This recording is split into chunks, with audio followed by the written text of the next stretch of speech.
Today I will share with you some life-changing philosophy. Before we start, make sure to like the video and subscribe. Also, comment where are you watching from and at what time you are watching. Have a nice sleep. Have you ever walked away from a conversation feeling smaller than when it started? It could be a moment when you felt like you had to explain yourself, apologize too much, or agree to something you didn't even want. It's subtle, but these habits can quietly chip away at how we're seen, and more importantly, how we see ourselves. You start wondering if you're coming off as confident or if others can sense the doubt you're trying to bury. The crazy thing about this is that insecurity isn't always obvious. It's not the shaky voice or nervous gestures we imagine. Often it's hidden in the little things we do, behaviors we barely notice, but that silently broadcast a fear of not being enough. And the truth is, we all fall into these traps at times. That doesn't make us weak, it makes us human. The key is recognizing these patterns and stepping out of them before they define us. This is where the wisdom of Stoicism comes in. Philosophers like Marcus Aurelius remind us that strength isn't about proving anything to others. It's about being the best version of yourself. When you focus on what you can control, your thoughts, actions, and values, you stop being a prisoner of what others might think. In this video, we'll uncover 5 common social mistakes that make you look insecure and explore how to replace them with quiet, steady confidence. This isn't about judgment, it's about growth. Let's get started. Seeking validation from others. Seeking validation from others often feels harmless, even normal. But beneath the surface, it quietly erodes our sense of self. Think about the times you've refreshed your phone, waiting for a notification or a comment to tell you that what you've shared is good enough, or that you're good enough. It might feel like a small thing, but those moments add up, and soon your confidence depends on external approval. The Stoics warned against this fragile foundation. Marcus Aurelius, one of the greatest minds in Stoicism, wrote, "You have power over your mind, not outside events." Realize this, and you will find strength. Seeking validation hands that power over to others, making their fleeting opinions the measure of your worth. It's a trap, a never-ending chase that leaves you feeling emptier with each step. When you rely on external approval to feel valued, you're letting someone else decide what you deserve. Let's take this for example. Someone posts an achievement online, something they're genuinely proud of. At first they feel good. But as the hours pass and the likes come in slower than expected, doubt creeps in. Was it not impressive enough? Did they share it the wrong way? Suddenly, the pride they felt in their accomplishment is replaced by anxiety, all because they placed their self-worth in the hands of others. This isn't just about social media. It shows up in subtle ways, like constantly seeking compliments from friends or over-explaining your choices to make sure others approve. Stoic wisdom teaches us that this kind of validation is fleeting and unreliable. Epictetus said it clearly, "Freedom is the only worthwhile goal in life. It is won by disregarding things that lie beyond our control. True freedom and real confidence come when you stop chasing applause and start building approval from within." So how do you break free from this cycle? Start by shifting your focus inward. Reflect on the qualities you admire about yourself, the traits that define who you are when no one is watching. Are you kind, determined, or thoughtful? Hold on to these truths and let them guide your actions. When you stop seeking validation from others, you begin to live for yourself, and that kind of confidence can't be taken away. Trust me, I know it's not always easy, especially in a world that rewards external metrics like likes and recognition. But every time you resist the urge to chase validation, you're reclaiming a piece of your self-worth. It's not about shutting people out or ignoring feedback. It's about prioritizing your values over the opinions of others. When you live in alignment with those values, you'll find that the approval you once sought so desperately from others becomes irrelevant, because you'll already have it from yourself. Over-explaining yourself can feel like the polite thing to do, but it often reveals more than you intend. When you find yourself justifying why you made a certain choice, whether it's declining an invitation, expressing an opinion, or setting a boundary, you might think you're offering clarity. In reality, this habit signals uncertainty. The more you try to explain yourself, the more it appears you're seeking permission or approval for your decisions. The Stoics saw simplicity and clarity as virtues, not just in life, but in communication. Seneca believed there was strength in silence, in letting your actions and choices speak for themselves. Over-justifying, he would argue, is a way of handing over your power to others. It's as if you're saying, "Here's why I think I'm right. Please don't question me." But what if you could make your choices with quiet confidence, trusting that they don't need to be defended? Let's take this for example. A friend invites you to an event, but you're exhausted and know you need to rest. Instead of simply saying, "Thank you, but I can't make it," you launch into a detailed explanation. You tell them about your workload, your lack of sleep, and how you've been feeling run down all week. By the time you finish, you've spent 10 minutes justifying what could have been said in one sentence. What's the underlying message here? It's not just that you're busy, it's that you're worried they'll judge you for saying no. Confident individuals don't feel the need to over-explain. They trust their decisions, understanding that not everyone needs or deserves an elaborate justification. Over-explaining often stems from a fear of being misunderstood or disliked, but the Stoics remind us that other people's opinions are not within our control. Marcus Aurelius wrote, "Waste no more time arguing what a good man should be. Be one." In other words, live according to your values and let your actions align with who you are. Those who matter will understand, and those who don't never will. Breaking the habit of over-explaining starts with mindfulness. Before you dive into an explanation, pause and ask yourself, am I clarifying something important, or am I overcompensating? If your reason for explaining is rooted in fear or the need for approval, try holding back. A simple statement, delivered with conviction, often carries far more weight than an elaborate justification. This doesn't mean you should be rude or dismissive. It's about trusting yourself enough to stand by your decisions without needing everyone to agree. Over time, you'll find that simplicity in communication not only feels freeing, but also earns you more respect. When your words are measured and purposeful, people listen, and when you trust yourself, you don't need the world to validate your choices. Avoiding eye contact is one of the simplest yet most profound ways we communicate. It says, "I see you, and I'm here." But avoiding eye contact, that whispers something entirely different. It can unintentionally signal fear, discomfort, or even dishonesty. For many, it feels safer to look away, to focus on anything else, when the pressure of connection feels overwhelming. But the truth is that avoiding eye contact doesn't protect you, it isolates you. The Stoics believed in living fully present, engaging with the world as it is, not as we fear it might be.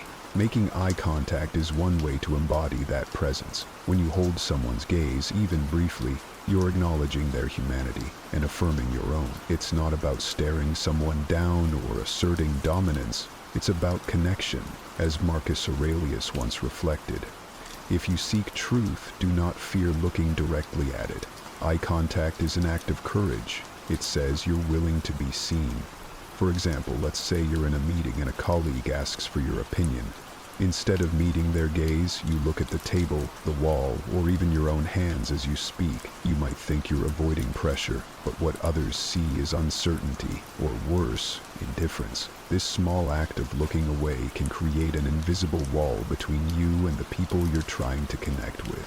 It's like hiding behind a curtain in a brightly lit room. Everyone can still see you're there, trying to disappear. Confidence isn't about being the loudest in the room or always knowing the right thing to say. Often it's in the quiet moments of connection. Steady eye contact shows you're comfortable with yourself and with the conversation at hand. It's not about perfection, it's about presence. Even in moments of discomfort, holding someone's gaze for a few seconds longer can transform the interaction. It shows respect, not just for them, but for yourself too. To build this habit, start small. In your daily conversations, challenge yourself to hold eye contact just a little longer than you normally would. If it feels unnatural at first, that's okay. Growth often does. Think of it as a practice in courage, in being fully engaged with the moment in front of you. And if it helps, remember this. Steady eye contact isn't about showing others who you are. It's about reminding yourself that you have nothing to hide. Stoic wisdom teaches us to embrace what is within our control. Eye contact falls squarely into that category. It's a simple yet powerful act that speaks volumes about your confidence and self-assurance. When you meet someone's gaze, you're not just connecting with them, you're affirming your presence in the world. And there's no curtain thick enough to hide the kind of confidence that shines from within. Over-apologizing. The words "I'm sorry" carry weight, but when overused, they lose their meaning, and worse, can quietly chip away at your confidence. Over-apologizing isn't just a habit, it's a signal. Every unnecessary sorry you say subtly reinforces the idea that you're at fault, even when no one else believes you are. It's as if you're shrinking yourself, making room for others by undermining your own space. This habit, while often born out of politeness or fear of conflict, doesn't serve you. It limits you. Stoicism teaches us the value of responsibility, but not guilt. Marcus Aurelius wrote, "If you are pained by any external thing, it is not this thing that disturbs you, but your judgment about it." When you apologize unnecessarily, you place blame where it doesn't belong, on yourself. True accountability means owning your actions without the constant need for self-reproach. Apologies should be meaningful, reserved for when you've made a mistake or caused harm, and not scattered in every interaction like fallen leaves in the wind. Think of someone who enters a room and apologizes for interrupting, even if they haven't. Or a friend who says, "Sorry, I just wanted to share my opinion," as though speaking their mind is a burden. These behaviors, while seemingly polite, send a message. "I'm unsure of my right to be here." Over time, this undermines how others see you, and more importantly, how you see yourself. It erodes your confidence and creates a pattern where your presence feels like something you must constantly excuse. Now, try to think of the impact of breaking this habit. Instead of apologizing unnecessarily, take a pause before saying, "I'm sorry." Ask yourself, is this truly my fault? If the answer is no, replace the apology with gratitude or acknowledgement. For example, instead of "I'm sorry for being late," say "Thank you for waiting." Instead of "Sorry for asking," say "I appreciate your time." These subtle shifts transform how you communicate not just with others, but with yourself. Over-apologizing also affects how others perceive your competence. If you frequently apologize, even when unnecessary, people might start to doubt your confidence in your abilities. Think about it. Would you fully trust someone who constantly questions their worth through needless apologies? Strength, as the Stoics teach, lies in clarity and balance. Owning your actions without over-apologizing communicates both accountability and self-respect. Breaking this habit isn't about silencing yourself, it's about respecting yourself. Start with a simple exercise. For one day, make a conscious effort to track every time you say, "I'm sorry." Write them down. At the end of the day, review the list and ask yourself, which apologies were truly necessary? You might be surprised to see how many weren't. Once you've identified the pattern, begin replacing those unnecessary apologies with more empowering language. If you bump into someone, say "excuse me" instead of "sorry." If you make a minor mistake like spilling your drink, replace "I'm sorry" with "I'll fix it." These small changes add up, creating a stronger, more confident version of you. Self-respect grows when you stop apologizing for simply existing. It's not about being rude or avoiding accountability. It's about finding balance. Marcus Aurelius often reminded himself to focus on what truly matters, not on unnecessary distractions. Over-apologizing is one such distraction, pulling your energy away from meaningful growth. Confidence isn't loud or brash, it's steady and assured. By limiting your apologies to moments that genuinely require them, you not only communicate more effectively, but also remind yourself of your inherent worth. You deserve to take up space. You deserve to be heard. And most importantly, you deserve to live without carrying the burden of unwarranted guilt. Let your apologies be intentional, not habitual. Through this shift, you'll notice a change not just in how others respond to you, but in how you feel about yourself. It's a step toward living with the clarity and self-assurance that the Stoics revered. Trying too hard to be liked. Trying too hard to be liked often feels like walking on a tightrope, balancing your desires with the needs and expectations of everyone around you. You might agree to plans you don't want to attend, share opinions you don't truly believe in, or smile when you'd rather be serious, all in the name of avoiding rejection. This constant people-pleasing may feel like a way to maintain harmony, but in truth, it often backfires. What starts as a way to fit in eventually causes you to lose your own voice, your essence. You begin to feel like you're playing a role, not living your life authentically. The Stoics give us the best advice here.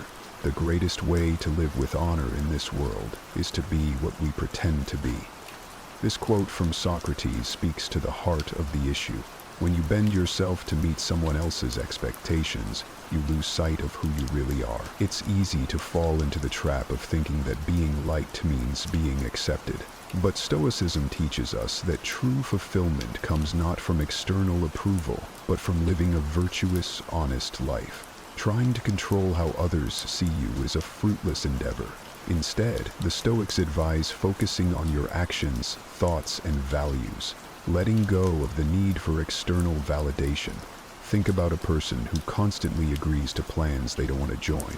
They say yes to dinner invitations they'd rather turn down, take on extra tasks they don't have the energy for, or nod along to opinions that don't reflect their own. The idea is simple: keep everyone happy, avoid conflict, and stay liked. But in doing so, they're losing themselves. It's like trying to bend a tree to fit the shape of someone else's view of beauty. The tree might grow that way for a while, but it can never be its true self. Over time, it becomes misshapen, and it's no longer the strong, resilient tree it once was. This is where authenticity comes into play. People-pleasing can cause you to dilute your values, shifting your behavior to suit the whims of others. But authenticity is what earns true respect. People respect those who stand by their beliefs and honor their boundaries, even if it means saying no when it's uncomfortable. When you're authentic, your value isn't dependent on what others think. It comes from knowing who you are and living in alignment with that truth. To break the cycle of people-pleasing, start with small steps. Begin by setting boundaries with simple no's. It could be something as small as turning down an invitation to an event you're not excited about, or respectfully declining to take on an extra project at work. It's not about being rude or selfish. It's about honoring your own time, energy, and values. Remember that setting boundaries isn't about pushing people away. It's about respecting yourself. Start with the small things, like saying no when you want to, even if it feels a little uncomfortable. It doesn't have to be dramatic. It can simply be a quiet shift in your actions. You don't have to explain yourself, and you certainly don't need to justify your reasons. A simple, "I'm unable to commit to this right now," can be enough. The more you practice this, the more natural it will feel. Over time, you'll notice how this shift in behavior aligns you with your authentic self, and that's when the real change happens. The Stoics were masters of living authentically, grounded in their own values. They didn't bend to the whims of others, nor did they seek approval from the masses. They understood that true freedom comes from focusing on what you can control: your actions, your responses, and your mindset. As you learn to say no and set boundaries, you'll find that people start to respect you more, not less. This isn't about being selfish, it's about being self-respecting. Finally, remember that trying to please everyone will only dilute your value. When you're constantly shifting to meet the expectations of others, you forget what you truly stand for. The beauty of authenticity is that it's unshakable. No matter what happens, it stays true to who you are. You don't need to seek approval or bend yourself into a shape that doesn't fit. Instead, focus on your values, and the respect of others will naturally follow. The next time you feel the urge to people please, take a moment to pause and reflect. Ask yourself if this choice aligns with your values. Ask yourself if saying yes will truly add value to your life, or if it's simply a way to avoid discomfort. By letting go of the need to please everyone, you reclaim your authenticity, and in doing so, you strengthen your self-worth. The more you practice living true to yourself, the more your relationships will flourish. Not because you've bent to fit others' expectations, but because you've remained grounded in your own truth. Authenticity isn't about being liked by everyone. It's about being at peace with yourself, no matter who's watching. This is the Stoic approach to living a meaningful, confident life. And when you live authentically, you'll find that the respect and connection you seek come naturally, without the need to try so hard. Always remember that these 5 social mistakes, seeking validation, over-explaining, avoiding eye contact, over-apologizing, and trying too hard to be liked, are often driven by a fear of rejection, a desire for approval, or a lack of self-confidence. But the truth is, none of these external factors can truly define your worth. Real confidence comes from within. The Stoics, with their focus on self-control, authenticity, and living virtuously, provide a powerful framework for developing a mindset that is anchored in your values and not swayed by the opinions of others. By recognizing these habits and replacing them with behaviors rooted in self-assurance, you'll start to embrace a life of authenticity, respect, and true confidence. Remember, no one has control over how others perceive them, but you have the power to control how you see yourself and how you show up in the world. So stop seeking validation, trust your decisions, maintain eye contact, hold your boundaries, and embrace your authenticity. The more you live in alignment with your true self, the more fulfilling your life will become. Now, take a moment to reflect on these new perspectives and start applying them in your daily life. You've got this. Stay authentic, stay confident, and as always, keep striving for greatness. In this era of constant noise, it's easy to feel overwhelmed. Every moment is bombarded with sounds and visuals, phones buzzing, screens flashing, the world demanding our attention. This relentless stimulation can make us feel like we're losing ourselves in a sea of endless chatter and digital noise. But what if I told you that the secret to gaining back control lies not in doing more, but in embracing less? The ancient Stoics, like Marcus Aurelius, Seneca, and Epictetus, mastered this art thousands of years ago. They taught us that real strength doesn't come from reacting to every stimulus, but from choosing what to focus on and when to remain silent. You have power over your mind, not outside events, Marcus Aurelius wrote, reminding us that serenity begins with internal quiet. Today we're diving deep into why cutting back on mental clutter and unnecessary talk can transform your life. We'll explore 7 powerful benefits of thinking less, speaking less, and focusing more.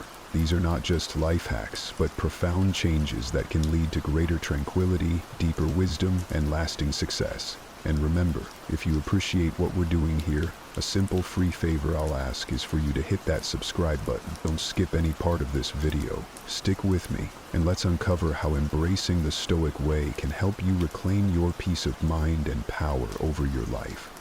Benefit 1. Reduce stress and anxiety. Ever felt like your brain is just a whirlwind of worries and what-ifs? It's exhausting, right? But here's a thought from the Stoic playbook. Maybe the key to less stress isn't more thinking, it's less. The Stoics, like Epictetus, taught us that it's not the events themselves that disturb us, but our interpretation of these events. By focusing less on the noise and more on what we can control, we start to experience a real shift in our stress levels. When we actively decide to cut down on our mental clutter, something amazing happens. Our mind gets a break. Think about it. If your mind was a browser with dozens of tabs open, each one representing a worry or a thought, wouldn't closing some of them help it run better? That's essentially what we're doing when we choose to think less about things we can't control.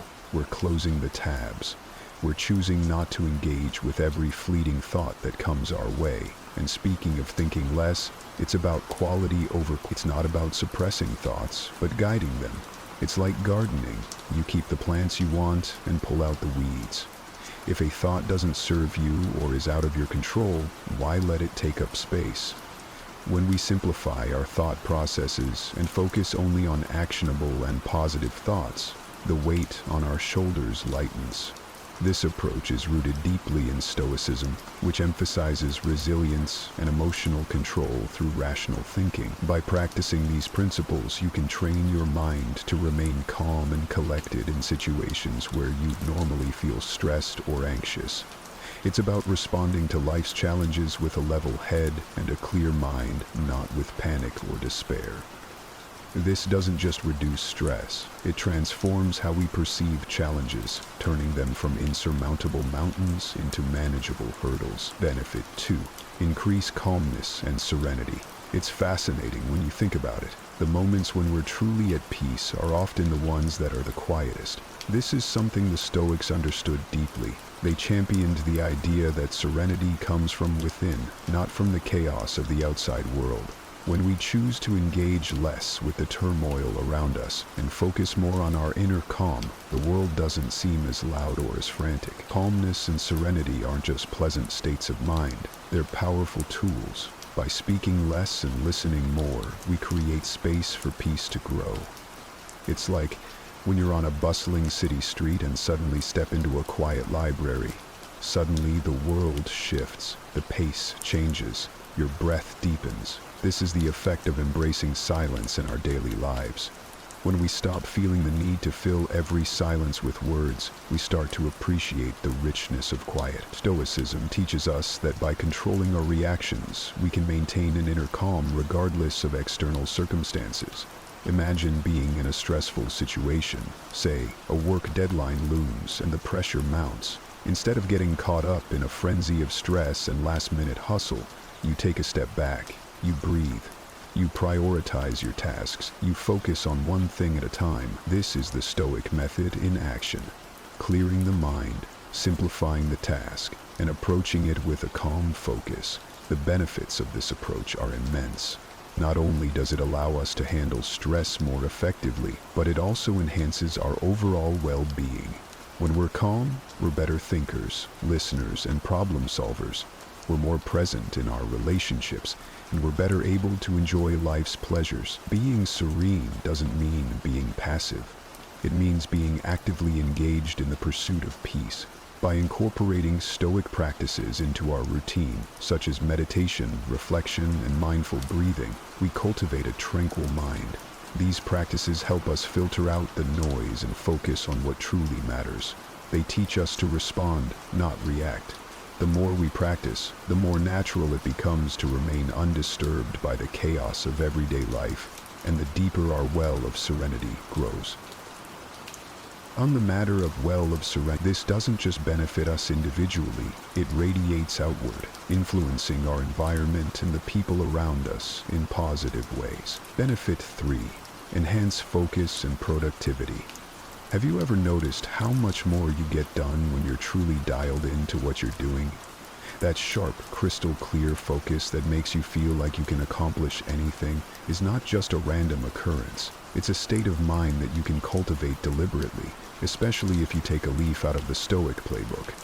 The Stoics were big on focusing only on what's essential, cutting through the noise to concentrate on what truly matters. In our hyper-connected world, distractions are not just common, they're built into our everyday life. Phones ping, emails arrive incessantly, and social media feeds update constantly. But imagine if you could turn down that noise. Imagine organizing your day so that you could focus fully on each task before moving on to the next. This is the essence of Stoic focus. Giving your whole attention to one thing at a time and doing it excellently. This kind of focus naturally leads to increased productivity. When you're not splitting your attention across multiple tasks, you're not just working harder, you're working smarter. You begin to notice details you might miss when multitasking.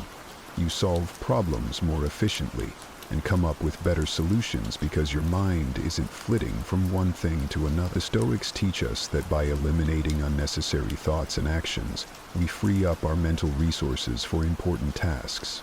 This doesn't mean ignoring your responsibilities, but rather prioritizing them in a way that allows you to deal with them one at a time, giving each your full energy.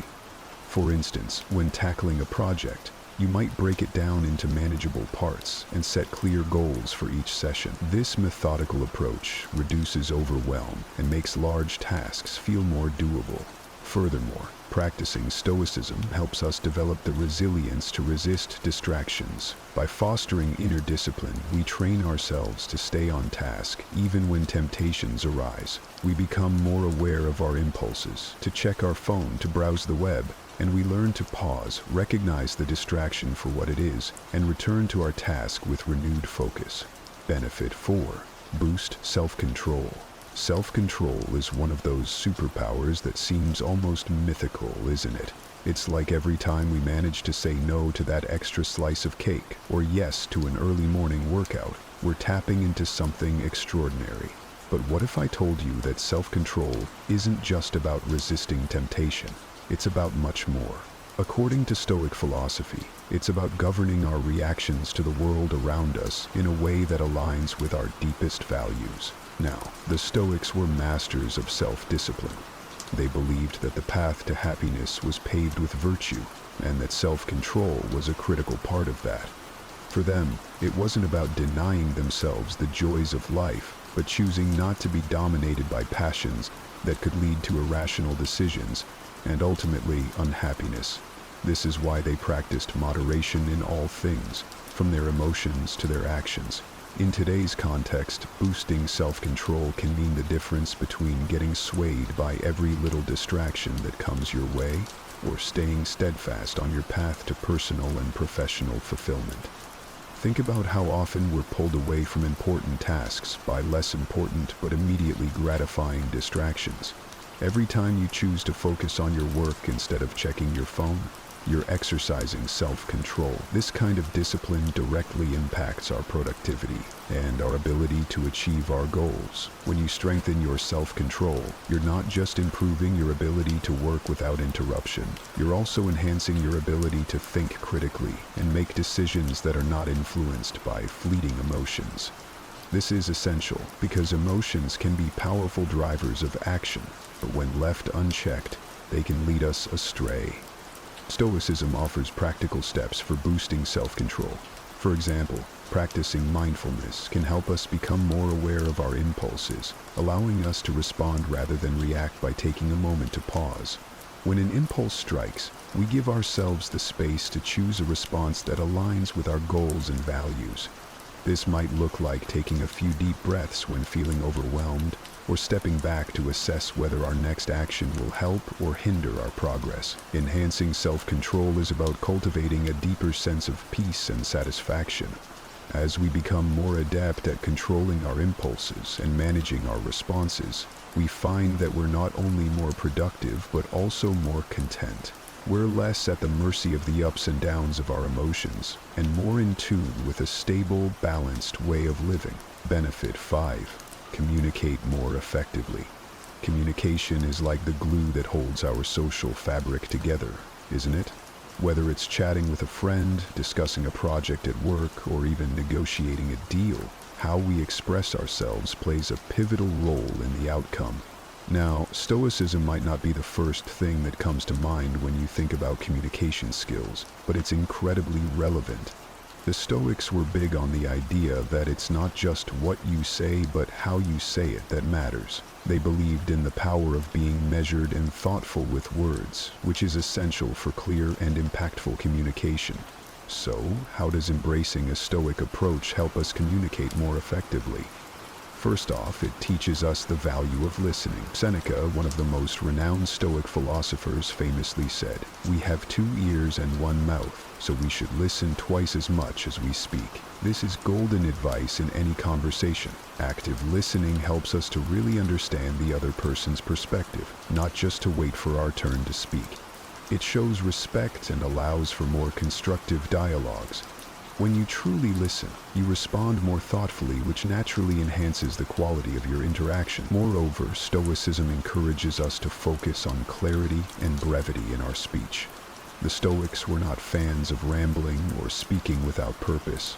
They prized the ability to speak concisely and clearly, cutting through the noise and delivering messages in a way that could be easily understood. This doesn't mean being blunt or curt. Rather, it's about being considerate of the listener's time and attention. By choosing our words carefully and ensuring they truly convey what we mean, we reduce misunderstandings and make our communication more effective. There's also the Stoic belief in staying calm under pressure, which is a superpower in difficult conversations. Imagine you're in a heated discussion. The Stoic approach would be to maintain your composure and not let emotions get the best of you. This isn't about suppressing feelings, but about managing them constructively. By staying calm, you keep the conversation productive and open the door to resolutions rather than conflicts. It's about responding with reason rather than reacting with emotion.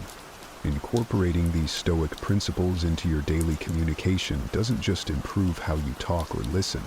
It transforms your interactions into more meaningful and fulfilling exchanges. Whether it's at home, with friends, or in the workplace, effective communication fosters better relationships, smoother cooperation, and a deeper understanding of others. It's about making every word count and every interaction matter. Benefit 6. Build respect from others. Respect is one of those invaluable currencies in life that can't be bought but must be earned, often through the subtle art of how we carry ourselves and interact with others. Interestingly, Stoicism offers a powerful toolkit for earning this respect naturally. Stoics like Marcus Aurelius believed that respect comes from personal integrity and the ability to maintain composure, particularly in trying circumstances.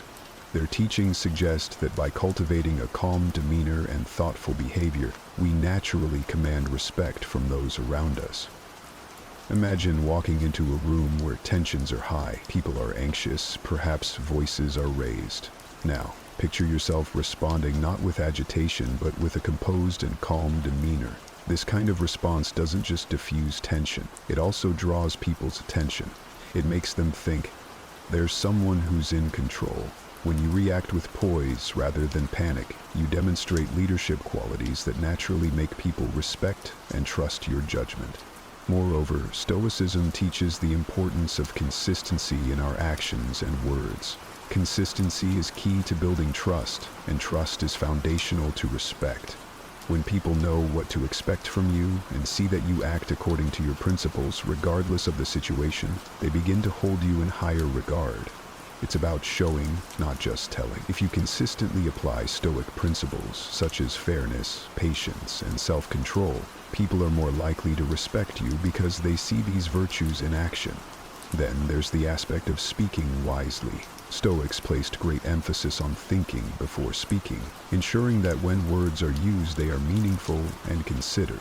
In a world where everyone seems to be shouting to be heard, choosing your words carefully can actually make you stand out. When you do speak, if your words consistently reflect wisdom and insight, people are more inclined to listen and value your input. This approach not only builds respect, but also establishes you as a thoughtful leader or colleague. Lastly, respect through Stoicism is also about showing respect to others. It's a reciprocal dynamic. By demonstrating respect for others' ideas, feelings, and contributions, you foster a respectful environment. This mutual respect not only enhances personal relationships, but also creates a more positive and productive community, be it in a professional setting or personal life. Benefit 7. Live a more meaningful and simpler life. Isn't it curious how sometimes when you strip away the excess, what you're left with feels so much richer? Stoicism teaches us this very principle, that a simpler life isn't about having less, but about making room for more of what truly enriches us. It's about decluttering not just physically, but also mentally and emotionally. This philosophy encourages us to focus on our core values and priorities, trimming away the distractions that don't serve us. The Stoics, like Epictetus, believed that freedom comes from within, from our ability to control our responses to the world around us, rather than being controlled by it. By reducing our desires to the essentials and focusing on what we can control, our thoughts, our actions, our responses, we can lead lives of greater significance and tranquility. Imagine living each day with a clear sense of purpose, where your energies are spent on actions that are directly aligned with your deep-seated values. This isn't just liberating, it's deeply satisfying. In practical terms, adopting a simpler, more meaningful lifestyle means making conscious choices about where to allocate your time and energy. It involves asking yourself whether each activity or commitment is bringing you closer to your ideal life, or if it's merely filling time. This could mean opting to spend more time with family instead of attending yet another networking event, or choosing to read a book that enlightens you instead of mindlessly scrolling through social media. Moreover, living simply helps us cultivate gratitude for what we have. Stoicism doesn't teach us to forsake joy or pleasure. Rather, it teaches us to find joy in the pleasure that simplicity brings. There is profound joy in appreciating the ordinary moments, a quiet morning with a cup of coffee, the laughter of a loved one, the peace of a walk in nature. When we stop chasing after more things, more achievements, more engagements, we start experiencing more of life's genuine moments. This simplicity also extends to our interactions and how we handle challenges. Stoicism equips us to face life's complexities with a calm and steady hand. By simplifying our internal world, we are better able to manage the external chaos. Challenges become less daunting because our perspective has shifted. We focus on what is within our power to change, and we let go of the rest. Remember, the journey to embracing less isn't about achieving perfection overnight. It's a gradual process of adjustment and understanding, a path that you pave as you learn what less means to you. It's about finding your own balance between action and contemplation, speaking and silence, abundance and simplicity. Each step on this path can lead to profound changes in how you view and interact with the world. Imagine living in a world where your happiness isn't tethered to the affection you receive from others, where the longing glances, the missed calls, and the thinking of you messages don't define your emotional state. This is not a tale from ancient history, but a reality that you can live in today. Stoicism, an ancient philosophy that has survived the test of time, teaches us exactly that. It empowers us to find inner peace and happiness regardless of our external circumstances. But how does this relate to wanting someone to miss you? Well, in the realm of love and relationships, we often find ourselves craving the attention and affection of others, believing that this external validation is the key to our happiness. Yet Stoicism introduces a counterintuitive approach. By focusing on self-improvement, fostering emotional independence, and appreciating the present moment without attachment, we inadvertently become more attractive, and ironically, more likely to be missed. In today's video, we dive deep into the Stoic way of living and loving. How, by embracing the principles of Stoicism, we can not only enrich our lives, but also transform our relationships in the most unexpected ways. Stay with me as we explore how to make them miss you, not by playing games or strategizing your every move, but by becoming a beacon of self-sufficiency and contentment. And as always, your support means the world to us. A simple yet impactful way you can help is by hitting that subscribe button. It's a small gesture that goes a long way. Please stay with us throughout the entire video, as every part has been carefully crafted to guide you toward a more fulfilling and stoic way of living. In our quest for happiness and fulfillment, it's incredibly easy to fall into the trap of seeking external validation. We often measure our worth by the reactions, opinions, and attention we receive from others, especially in the realm of personal relationships. But what if I told you there's a more empowering, enduring path to happiness? The Stoic path teaches us to focus on what's within our control, our thoughts, actions, and reactions, while accepting what we cannot control, which includes the feelings and behaviors of others. This doesn't mean becoming indifferent or emotionless. Rather, it's about recognizing that true contentment and self-worth come from within, not from someone else's approval or attention. Think about it. When we hinge our happiness on being missed or desired by someone, we give away our power. We become reactive to their actions or lack thereof, which can lead to a roller coaster of emotions. Stoicism, however, offers us the tools to step off this ride. By cultivating virtues such as wisdom, courage, justice, and moderation, we build a strong, resilient character that finds joy in self-growth and personal achievements. This doesn't mean we should isolate ourselves or stop caring about others. Stoicism doesn't advocate for emotional detachment. but for emotional resilience. It encourages us to form healthy, meaningful relationships based on mutual respect and understanding, not on neediness or dependency. Moreover, by prioritizing self-improvement, we naturally become more intriguing and attractive to others. People are drawn to individuals who are confident, passionate about their pursuits, and content with themselves. So, ironically, the less we focus on making someone miss us, the more likely it is to happen, because we're living our best, most authentic lives. So, let's start shifting our focus from seeking validation to nurturing our inner world. Let's invest time in learning new skills, exploring new hobbies, and deepening our understanding of who we are and what we stand for. This journey of self-improvement is not only fulfilling in itself, but also makes us more admirable, and yes, missable, in the eyes of others. Remember, the goal of Stoicism is not to suppress our desires or deny our need for connection, but to remind us that our happiness and worth are not dependent on them. By anchoring ourselves in the principles of Stoicism, we can enjoy a life of peace, satisfaction, and true independence. So let's embrace the Stoic way, focusing on self-improvement and finding joy within ourselves, because that is where true happiness lies. At the heart of Stoicism is the understanding that our reactions to external events are within our control, even if the events themselves are not. This principle is incredibly empowering. It means that we hold the key to our emotional state, granting us a level of independence that's liberating. Emotional resilience, according to Stoicism, isn't about numbing ourselves to feelings or detaching from the world around us. Instead, it's about acknowledging our emotions, understanding them, and deciding not to let them dictate our actions.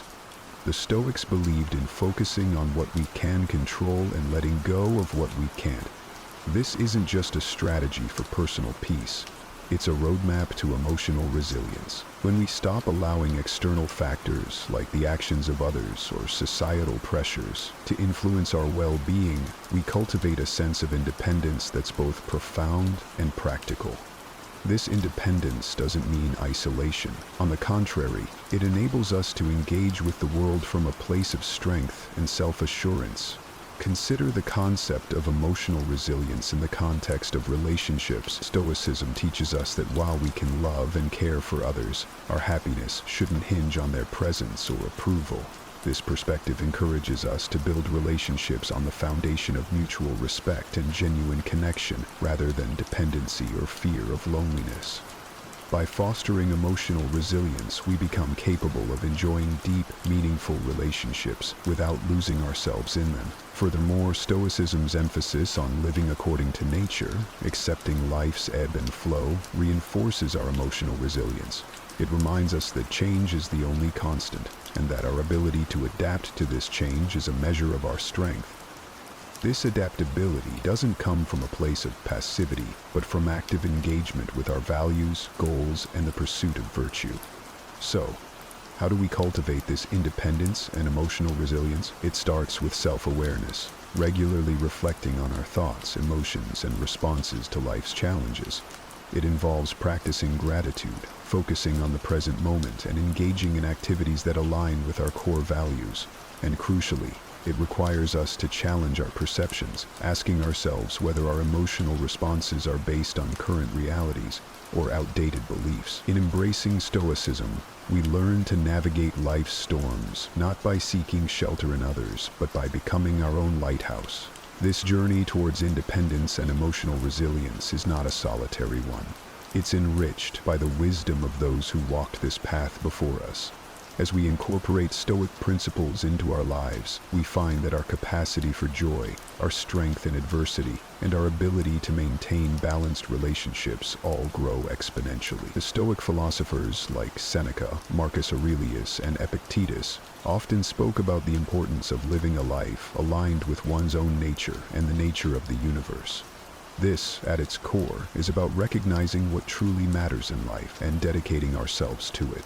For the Stoics, meaning is found not in external successes or the accumulation of wealth and accolades, but in the cultivation of virtue, wisdom, and integrity. It's about contributing to the common good, engaging in community, and developing relationships based on respect and understanding. Creating a meaningful life, then, involves a deep dive into our inner selves, asking hard questions about who we are and what we stand for.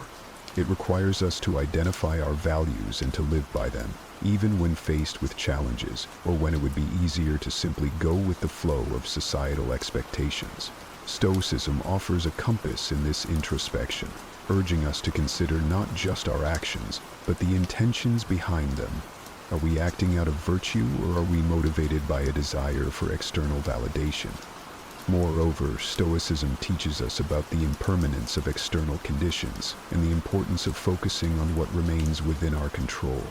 This perspective is liberating. It frees us from the tyranny of trying to control the uncontrollable and directs our energies toward where we can truly make a difference, our own attitudes, choices, and responses to the world around us. In this way, creating a meaningful life is less about what we achieve and more about how we live and the mindset with which we approach our days. Embracing a Stoic approach to life also means accepting that suffering and setbacks are natural parts of the human experience. Instead of perceiving them as obstacles to our happiness, we can view them as opportunities for growth, resilience, and a deeper understanding of the complexities of life. This doesn't mean we seek out suffering, but rather that we find meaning in overcoming it, learning from it, and moving forward with a strengthened spirit and a more compassionate heart. In practice, creating a meaningful life involves small daily acts as much as it does grand gestures. It's found in the kindness we show to others, the integrity with which we conduct our work, and the passion we bring to our pursuits. It's in the moments we take to reflect on our place in the universe, to appreciate nature, to engage in acts of self-care, and to foster connections with others. These acts, grounded in Stoic principles, weave together to form a tapestry of a life well lived. Let's remember, the Stoic journey towards a meaningful life is not a solitary endeavor. It's a path we walk together, supporting each other through shared wisdom and experiences. By anchoring our lives in Stoicism, we equip ourselves with the tools not just to face life's challenges, but to thrive amidst them, finding joy, purpose, and meaning in every step of the journey. The Stoics recognized early on that much of our frustration, anxiety, and even despair stems from our insistence on controlling the uncontrollable. We often expend tremendous energy trying to shape circumstances, outcomes, and even other people to our will, only to find that much of it is beyond our reach.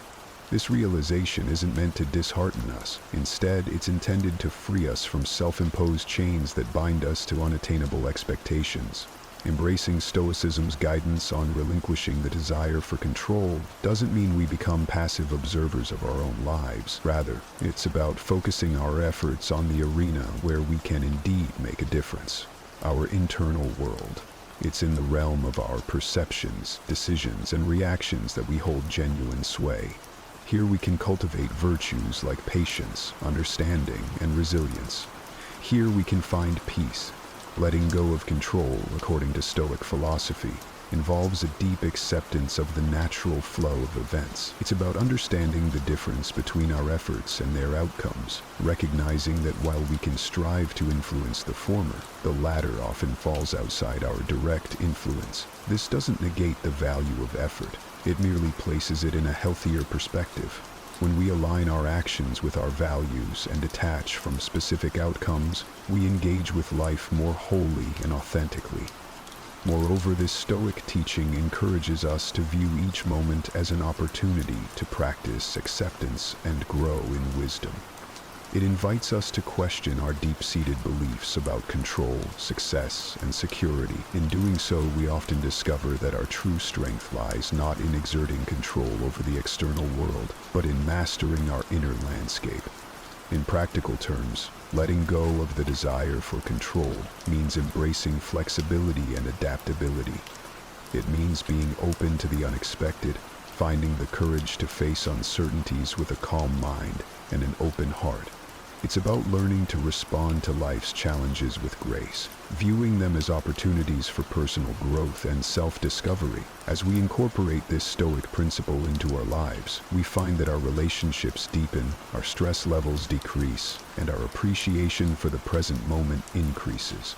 We begin to understand that control is not the key to happiness. Balance, acceptance, and inner harmony are. Letting go of our desire for control, as taught by Stoicism, is not about relinquishing our power, but rather about reclaiming it in its most potent form. It's a journey toward inner freedom, marked by a profound transformation in how we perceive and interact with the world. The happiness of your life depends upon the quality of your thoughts. In a world that constantly tries to dictate how we should feel, think, and act, imagine possessing the power to find inner peace and happiness, regardless of the circumstances swirling around you. That's not just powerful, it's revolutionary. It's about taking control, not of the world, but of something far more important and absolutely within our reach, our own minds. Stoicism teaches us resilience, gratitude, and the art of living a fulfilled life. But this isn't just a history lesson. It's about you, your life today. It's about facing the chaos of our modern world without losing your cool. It's about finding calm in the storm and happiness in the simplest of things. It's about transforming your mornings from something you dread into a powerful launchpad for a day filled with purpose and joy. So, if you've ever felt overwhelmed by the noise of life, if you've ever struggled to find a moment's peace, or if you're just curious about how ancient wisdom can be your secret weapon in the 21st century, stick around. This might just be the video that changes everything for you. Let's dive into the Stoic strategies that can help us craft not just a morning routine, but a life filled with intention, resilience, and true happiness. I implore you to give your full attention to this video from start to finish. If you've made it here, you're not like everyone else. You're a standout, someone who seeks depth and wisdom. Your dedication to absorbing this content in full sets you apart even further. This might sound like a fancy term, but it's actually a beautifully simple concept that comes from Japan. It's about discovering that sweet spot where your passions, skills, societal needs, and what you can be paid for all intersect. It's your unique reason for being. Imagine waking up each morning fueled by a clear purpose that excites you, something that makes the thought of hitting snooze irrelevant. Marcus Aurelius wasn't just about enduring life's hardships with a stiff upper lip. He was deeply invested in the idea that we're all here to play our part, to contribute something meaningful. He urged us to approach each day as an opportunity to fulfill our role with integrity and passion. Now, think about that in the context of Ikigai. It's not just about finding what you love. It's about aligning it with what the world needs and what you're good at. That's where the magic happens. But how do you start uncovering your Ikigai? It begins with some introspection. Ask yourself, what am I passionate about? What am I good at? What does the world need from me? What can I get paid for? It's okay if the answers don't come to you right away. This is about the journey. Exploring different facets of your life and interests and seeing where they converge. This quest for your Ikigai isn't just some fluffy, feel-good exercise. It's about setting the foundation for a life that's rich in meaning and satisfaction. When you align your daily actions with your deeper purpose, even mundane tasks gain significance. Your relationships start to flourish because you're more present and engaged. Your creativity soars because you're aligned with your true passions. And overall happiness? Well, it becomes more of a constant companion than a fleeting visitor. So, as you think about setting your alarm for tomorrow morning, consider what Ikigai means for you. What could be so compelling that you'd leap out of bed, eager to start the day? Remember, this isn't about overnight transformation. It's a process, a gentle unfolding. And as Marcus Aurelius would remind us, it's about doing the work, day by day, with dedication and honor. Finding your Ikigai isn't just about personal fulfillment. It's about embracing your role in the larger tapestry of life, contributing your unique thread to the ever-evolving human story. The ancient Stoics, particularly Marcus Aurelius, were big on the idea that our actions should be purposeful, not just random acts thrown into the wind, but deliberate steps guided by our inner compass. This philosophy extends beautifully into how we prepare for the day ahead, starting the night before. Here's the deal. The quality of your morning begins with how you spend your evening. It's tempting to binge watch your favorite series until the wee hours or scroll through social media until your eyes blur. But let's pause and consider how that sets you up for the next day. Your brain needs time to unwind, to process the day's events, and to recharge for what's ahead. That's where a solid pre-sleep routine comes into play. Imagine treating your evening routine with the same respect and intention as you would any other important aspect of your life. This isn't about rigid self-discipline that sucks the joy out of your evenings. It's about creating a space that supports your well-being and aligns with your goals for the next day. For instance, limiting screen time an hour before bed isn't about denying yourself relaxation. It's about giving your mind the cue that it's time to wind down, making it easier to fall asleep and wake up feeling refreshed. Planning a bit for the next day can also be a game changer. It could be as simple as jotting down your top 3 priorities for tomorrow. This act alone sets a clear direction, ensuring you wake up with a sense of purpose. And here's where the Stoic mindset really shines. It's about acknowledging what's within our control and letting go of what's not. We might not be able to control every detail of our day, but we can certainly influence how we start it. And let's not forget about some deep breathing or meditation to calm the mind. This practice isn't just fluff, it's a powerful tool that signals to your body that it's time to rest. Inhaling deeply and exhaling slowly helps reduce stress, lower your heart rate, and prepare your body for deep, restorative sleep. It's like pressing the reset button, ensuring you wake up not just physically refreshed, but mentally and emotionally as well. In today's always-on world, this might sound like a Herculean task, but it's absolutely vital for setting the tone of your entire day.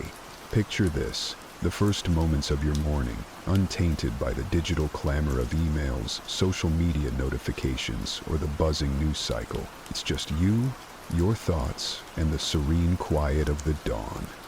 That's not just refreshing, it's empowering. Marcus Aurelius was a strong advocate for living with intention and focus.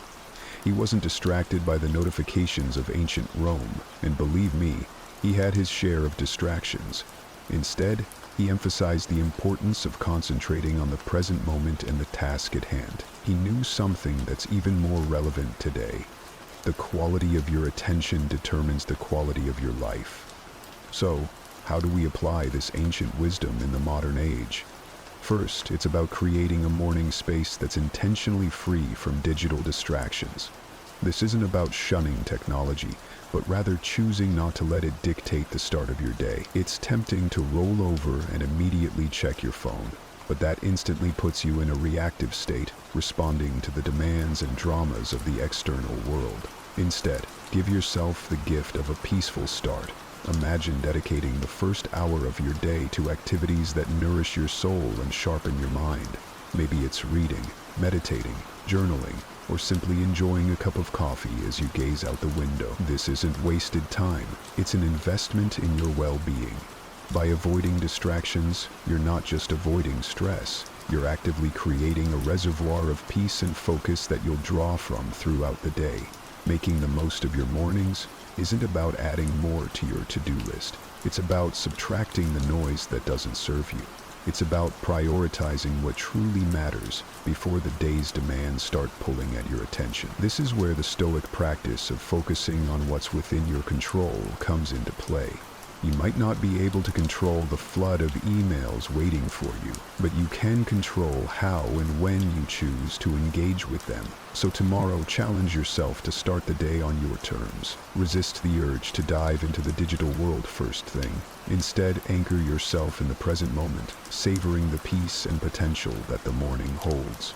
Remember, every day is a new opportunity to live more intentionally, more serenely, and more in line with who you aspire to be.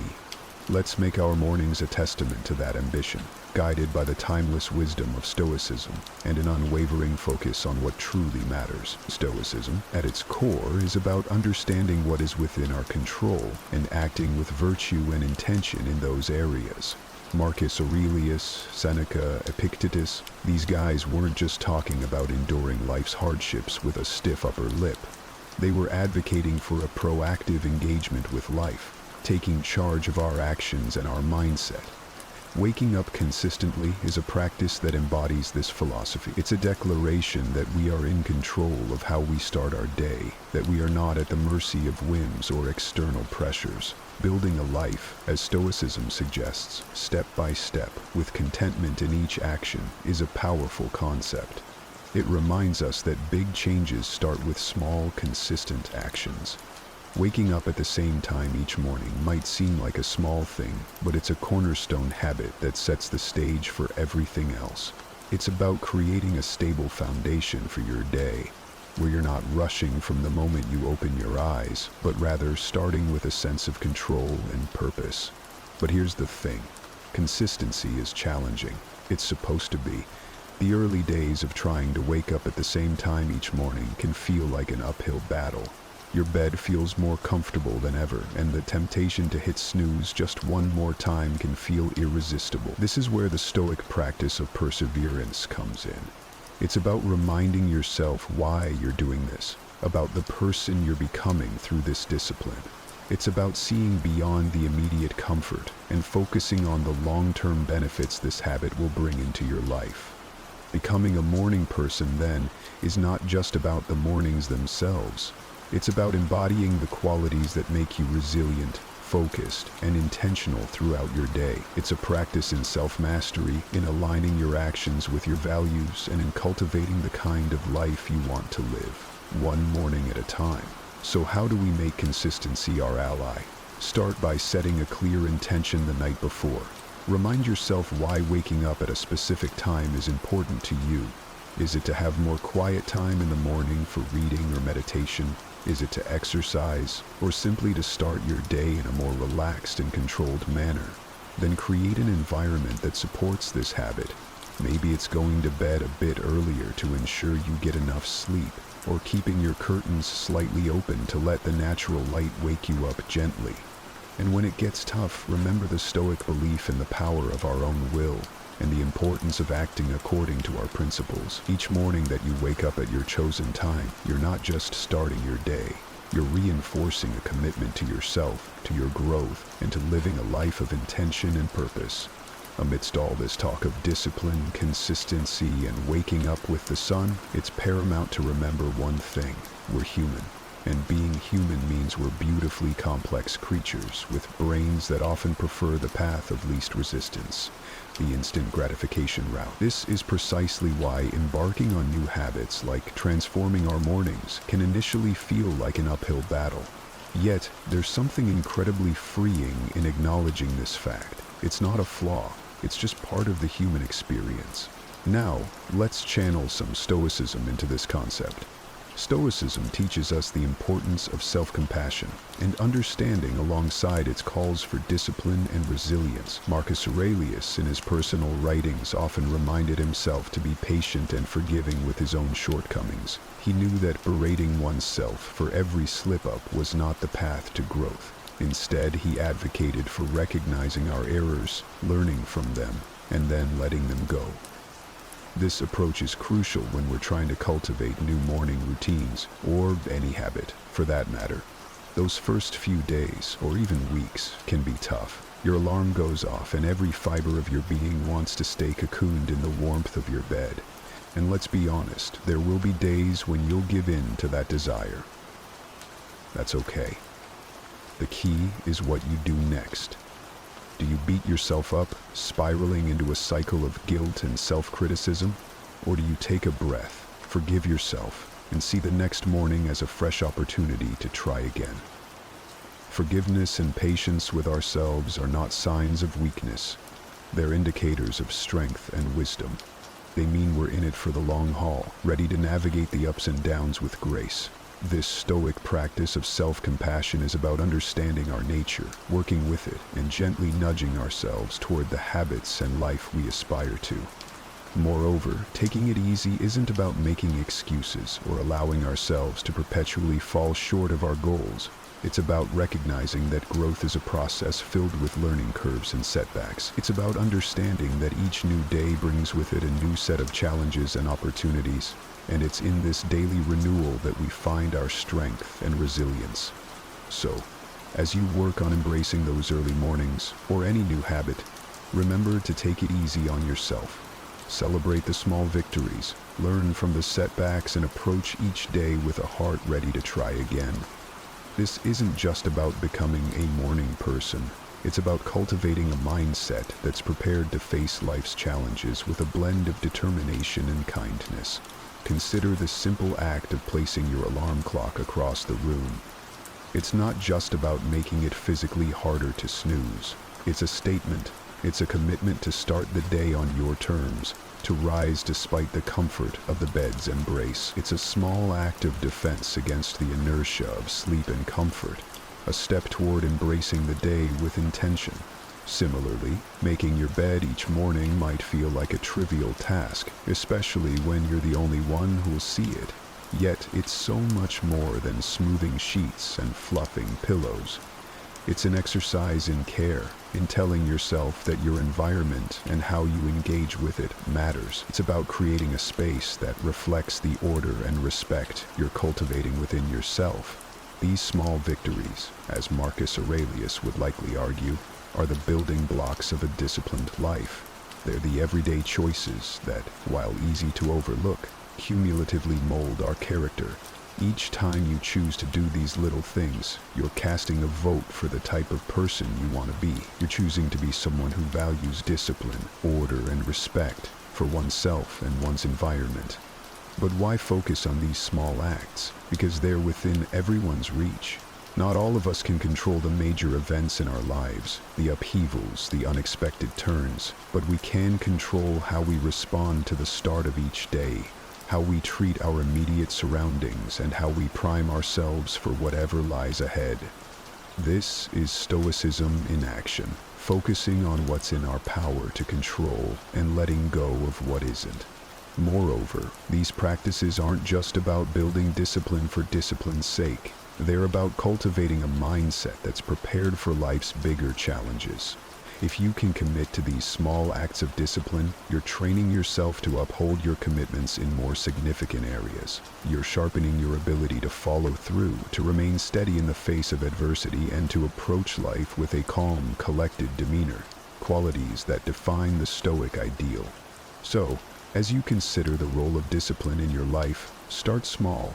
Look for those everyday opportunities to practice self-control and order. Remember, it's in these moments, in the quiet of the morning, when you decide to rise and face the day with intention, that your character is forged. These practices are not just chores or tasks. They're rituals, imbuing your day with purpose and your life with a sense of direction and meaning. The idea here is simple yet profoundly impactful. Sharing your goals with someone who not only supports you, but also holds you accountable, can significantly amplify your chances of success. It transforms a personal journey into a shared adventure, making the path to fulfilling your morning routine and ultimately your life's purpose less daunting and more enjoyable. Think of your accountability partner as your ally in the pursuit of self-improvement. This person is there to remind you of your commitments when the warmth of your bed feels too comforting to leave in the early hours. They're there to encourage you when progress seems slow and to celebrate your victories no matter how small. This relationship is a two-way street. It's about mutual support and encouragement, grounded in the understanding that we're all striving to be the best versions of ourselves. The Stoics, including Marcus Aurelius, Seneca, and Epictetus, often emphasize the importance of community and relationships in the development of character and virtue. They believed in the power of wisdom shared, in learning from one another, and in the strength that comes from knowing you're not alone in your struggles. Finding an accountability partner in today's world is a nod to this timeless wisdom. recognizing that while the journey towards self-discipline and purpose is personal, it need not be solitary. Moreover, an accountability partner can help you see blind spots in your routine or approach that you might miss on your own. They can offer new perspectives and insights that can catalyze your growth in unexpected ways. This partnership is about more than just checking in to see if you woke up on time or followed through on your morning meditation. It's about engaging in meaningful dialogue about what's working, what isn't, and how you can both support each other in making adjustments. So, how do you find this accountability partner? Look for someone who shares your commitment to growth and self-improvement. This could be a friend, a family member, or even a colleague. The key is to choose someone you trust, someone with whom you can be open and honest about your goals, struggles, and successes.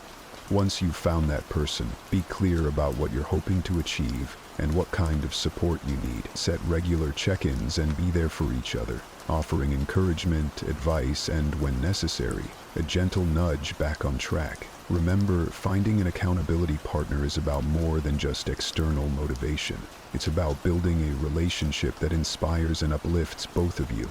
It's about creating a shared space where honesty, vulnerability, and mutual support are valued and nurtured. In this space, your morning routines and broader life goals become intertwined in a collective effort toward living a more intentional, disciplined, and fulfilling life.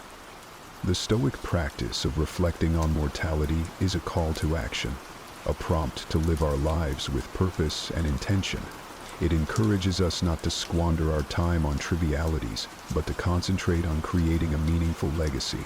Every morning when we wake up, we're presented with a fresh opportunity to engage with life in a meaningful way, to contribute positively to the world around us, and to pursue personal growth and fulfillment. Marcus Aurelius, in his Meditations, often wrote about the fleeting nature of life, emphasizing the importance of living virtuously and making the most of the time we have. This wasn't meant to be somber. Rather, it was a liberating realization that freed him from petty concerns and allowed him to focus on his duties as emperor and as a human being striving for virtue. The idea is that by keeping the end in mind, we're more likely to live our lives with purpose and clarity, prioritizing the things and relationships that truly matter. Remembering death in the context of our morning routines transforms how we approach each day. It's not just another day, it's a day that we've been gifted, one that's not guaranteed to anyone. This realization can profoundly impact how we choose to spend our time, the activities we engage in, the relationships we nurture, and the legacy we strive to build. It's a reminder to live fully, to love deeply, and to leave the world a little better than we found it. Moreover, this Stoic practice helps us maintain perspective in the face of life's inevitable challenges and setbacks. When we remember that our time is limited, the daily annoyances and obstacles lose much of their power over us. We become more resilient, more focused on our long-term goals, and less likely to be derailed by temporary difficulties. It's a practice that fosters gratitude for the present moment and inspires us to make the most of it. So, how can we incorporate this Stoic principle into our daily lives? It begins with a moment of reflection each morning. Consider the day ahead as a blank canvas, an opportunity to contribute positively to your life story and to those around you. Ask yourself, if this were my last day, would I be proud of how I'm choosing to spend it? This doesn't mean living in a constant state of existential crisis, but rather cultivating a deep appreciation for the now, for the opportunity to live, learn, and love. In embracing the Stoic practice of remembering death, we're not focusing on the end, but on the present and how we choose to live each day. It's a powerful antidote to complacency and a reminder to live our lives with intention, purpose, and gratitude. So let's greet each morning with the awareness that it is a gift, an opportunity to craft a life that's rich in meaning and aligned with our deepest values. This is the essence of living stoically, making the most of our finite time in this world to create a legacy that endures.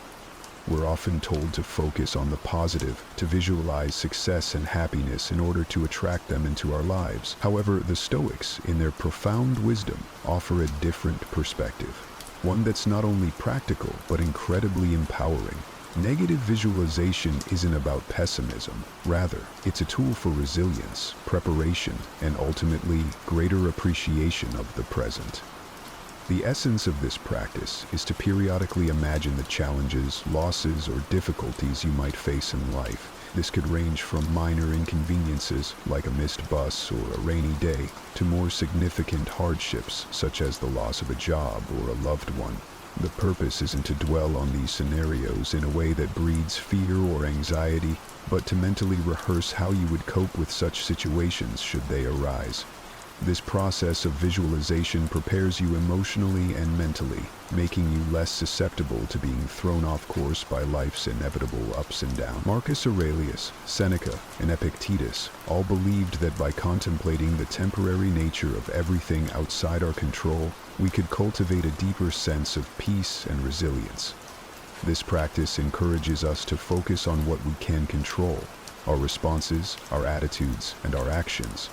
Incorporating negative visualization into your morning routine can transform how you approach your day. Instead of stepping out the door, blind to the potential challenges ahead, you're mentally equipped to face them. It's like a mental training session where you strengthen your resilience muscles, so when life inevitably throws a curveball your way, you're not knocked off your feet. You've already rehearsed this moment in your mind and can draw upon your pre-visualized strategies to navigate through it. Moreover, this practice has a beautiful, somewhat paradoxical effect. It enhances our gratitude for the present moment. By imagining life without some of the things we take for granted, we come back to reality with a renewed appreciation for them. It's a reminder of how much we have to be thankful for right now, in this moment.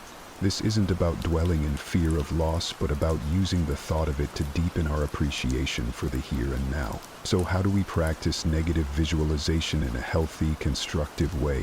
Start with a few moments in the morning to contemplate potential challenges of the day, or broader future possibilities.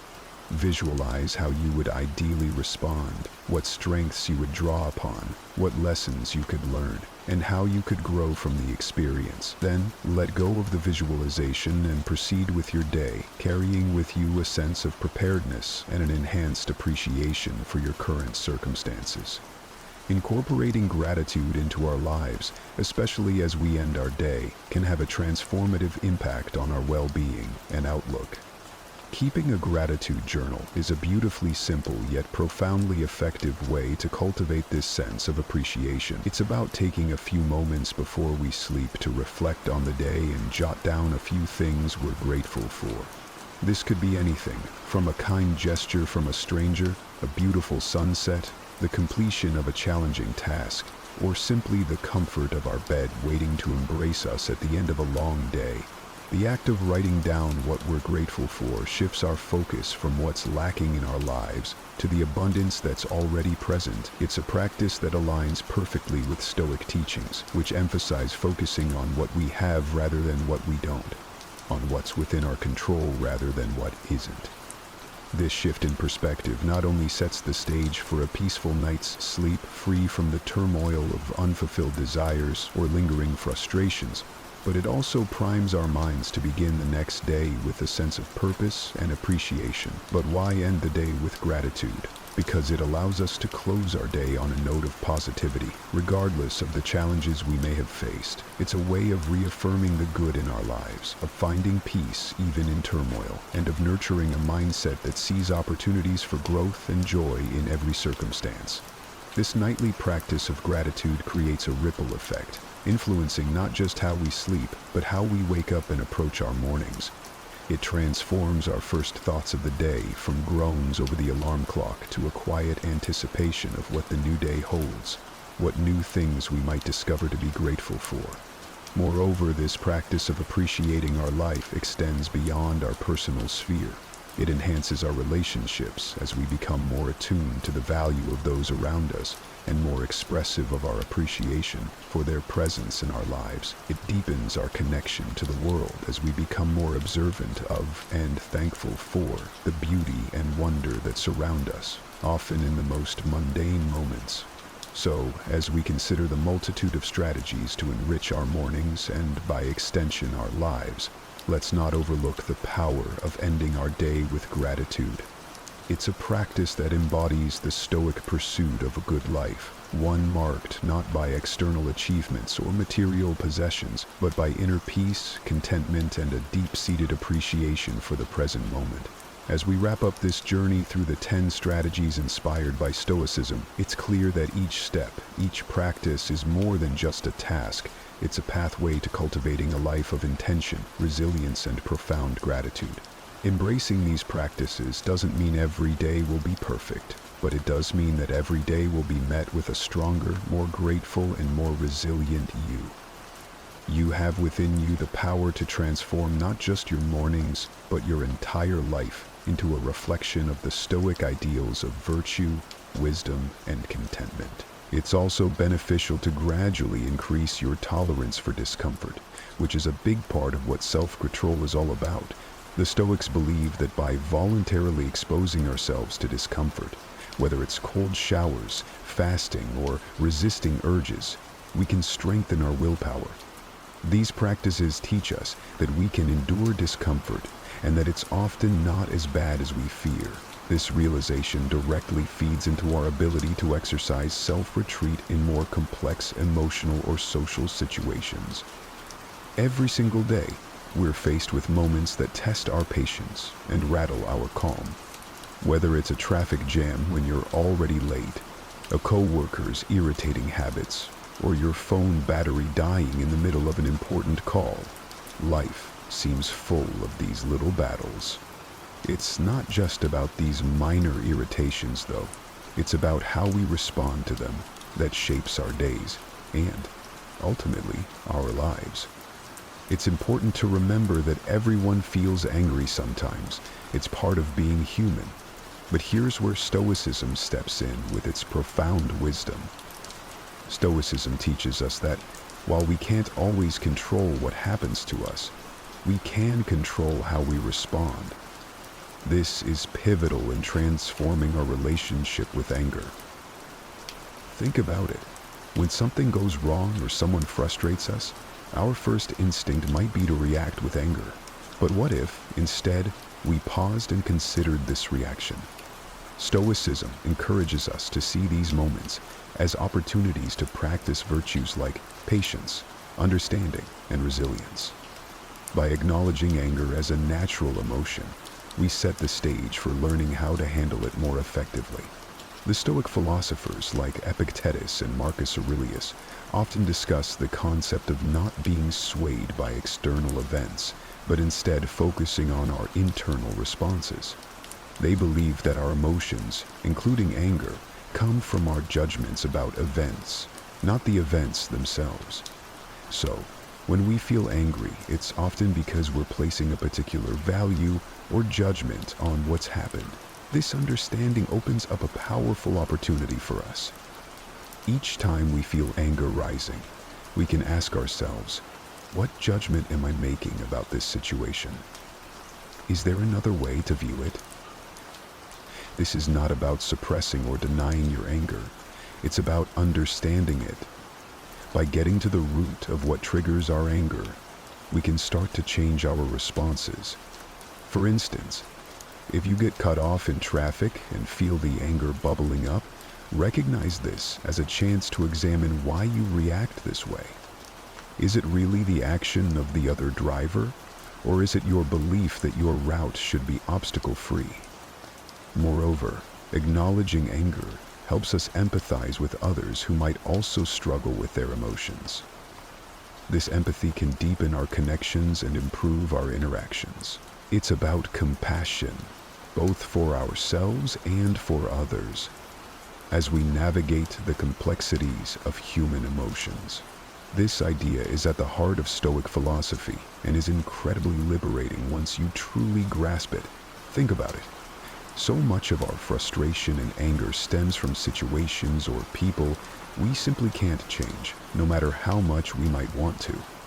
The Stoics, like the wise Marcus Aurelius, taught that the real power lies in recognizing the difference between what we can control and what we can't. You control your thoughts, your decisions, and your actions. That's it. Everything else is more or less out of your hands. Other people's actions, the weather, the past, and much of the future. But here's where it gets interesting. By focusing on our own reactions and attitudes, we reclaim a tremendous amount of power.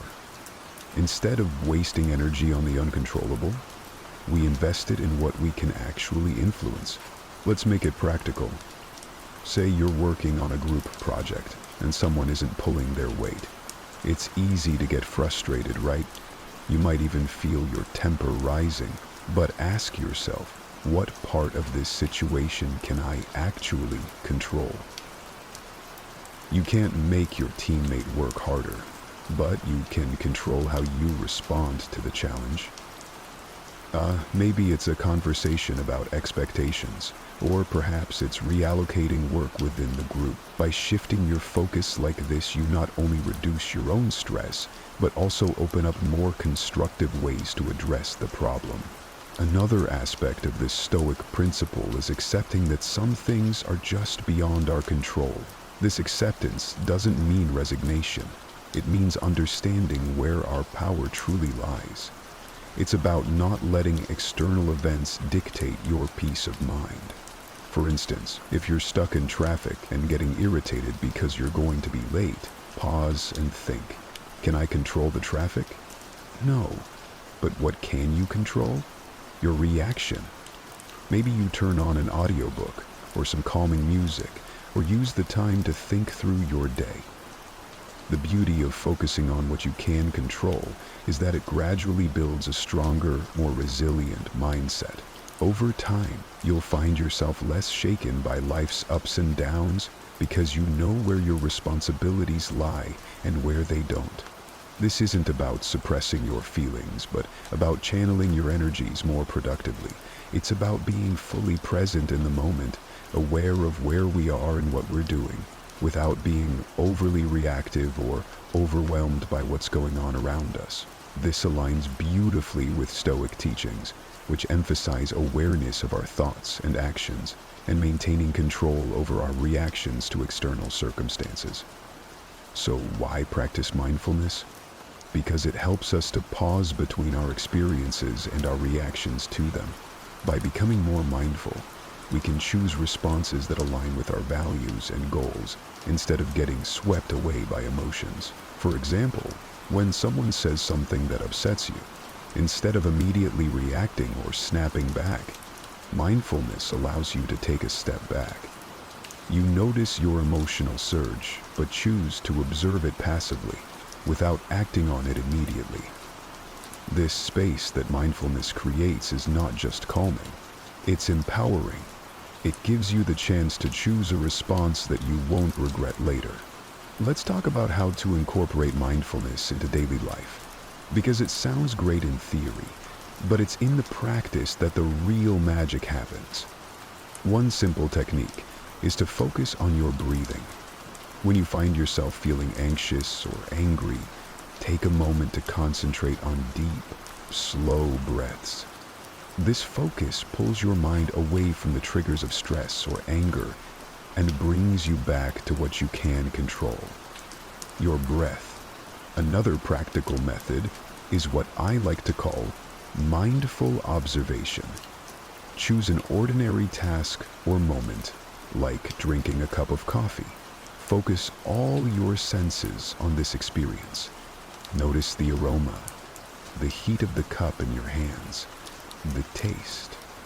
This practice of engaging fully with the present moment can transform an ordinary experience into a richer, more textured moment. What's fascinating about this is that it trains your brain to apply the same level of awareness to more challenging situations. When anger or frustration arises, you'll be better equipped to handle it with the same focus and calm. Stoicism also teaches us about the impermanence of our experiences. Nothing lasts forever, not even our emotions. Mindfulness complements this by helping us to experience our feelings without judgment. Acknowledge that you're angry, recognize it, but also remind yourself that this anger is just a passing state. It's not who you are, and it doesn't control you. unless you let it. The idea that everything changes and nothing lasts forever is a universal truth that can help us navigate life's ups and downs with more grace and less frustration. It's about understanding that our circumstances, emotions, and even our thoughts are constantly in flux, and learning to embrace this constant state of change rather than resisting it. Think about how often we get upset because things didn't go as planned. Maybe it was a job promotion that didn't come through, a relationship that ended unexpectedly, or a sudden change in our health. Our first reaction might be to resist these changes, to get angry or sad. But Stoicism invites us to look at these situations differently through the lens of impermanence. When we truly grasp that nothing is permanent, we start to realize that our anger or disappointment is also temporary. This doesn't diminish the importance of our feelings, but gives us a more balanced perspective on them. Embracing impermanence allows us to live more in the present and worry less about the past and the future. If you know that everything is temporary, you begin to appreciate your experiences and the people around you more deeply. You don't take things for granted because you're aware that circumstances can change at any moment. This awareness can be incredibly freeing. It reduces the sting of negative events and enhances the joy of positive ones. Now, how do we practice accepting impermanence in daily life? Start by reflecting on the transient nature of your surroundings and experiences. For example, watch how the seasons change. Observe how your feelings shift throughout the day, or how your relationships evolve over time. These observations can be reminders that change is the only constant. Another way to integrate this into your life is by adjusting how you respond to disruptions or unexpected changes. Instead of reacting with frustration when something doesn't go your way, take a moment to acknowledge that this change is part of a bigger flow of life. It's an opportunity to adapt and grow. Think about a time when something didn't work out as you had hoped, and then something better came along. Often, it's only in hindsight that we see how these changes were beneficial. Stoicism doesn't just ask us to accept impermanence, it encourages us to find strength in it. Each change and ending is a chance to practice resilience and flexibility. By fostering this mindset, we not only cope with life's challenges more effectively, but also learn to move through them with a sense of peace and anticipation for what's next. The Stoics believe that becoming aware of the root causes of our emotions could lead to greater self-mastery.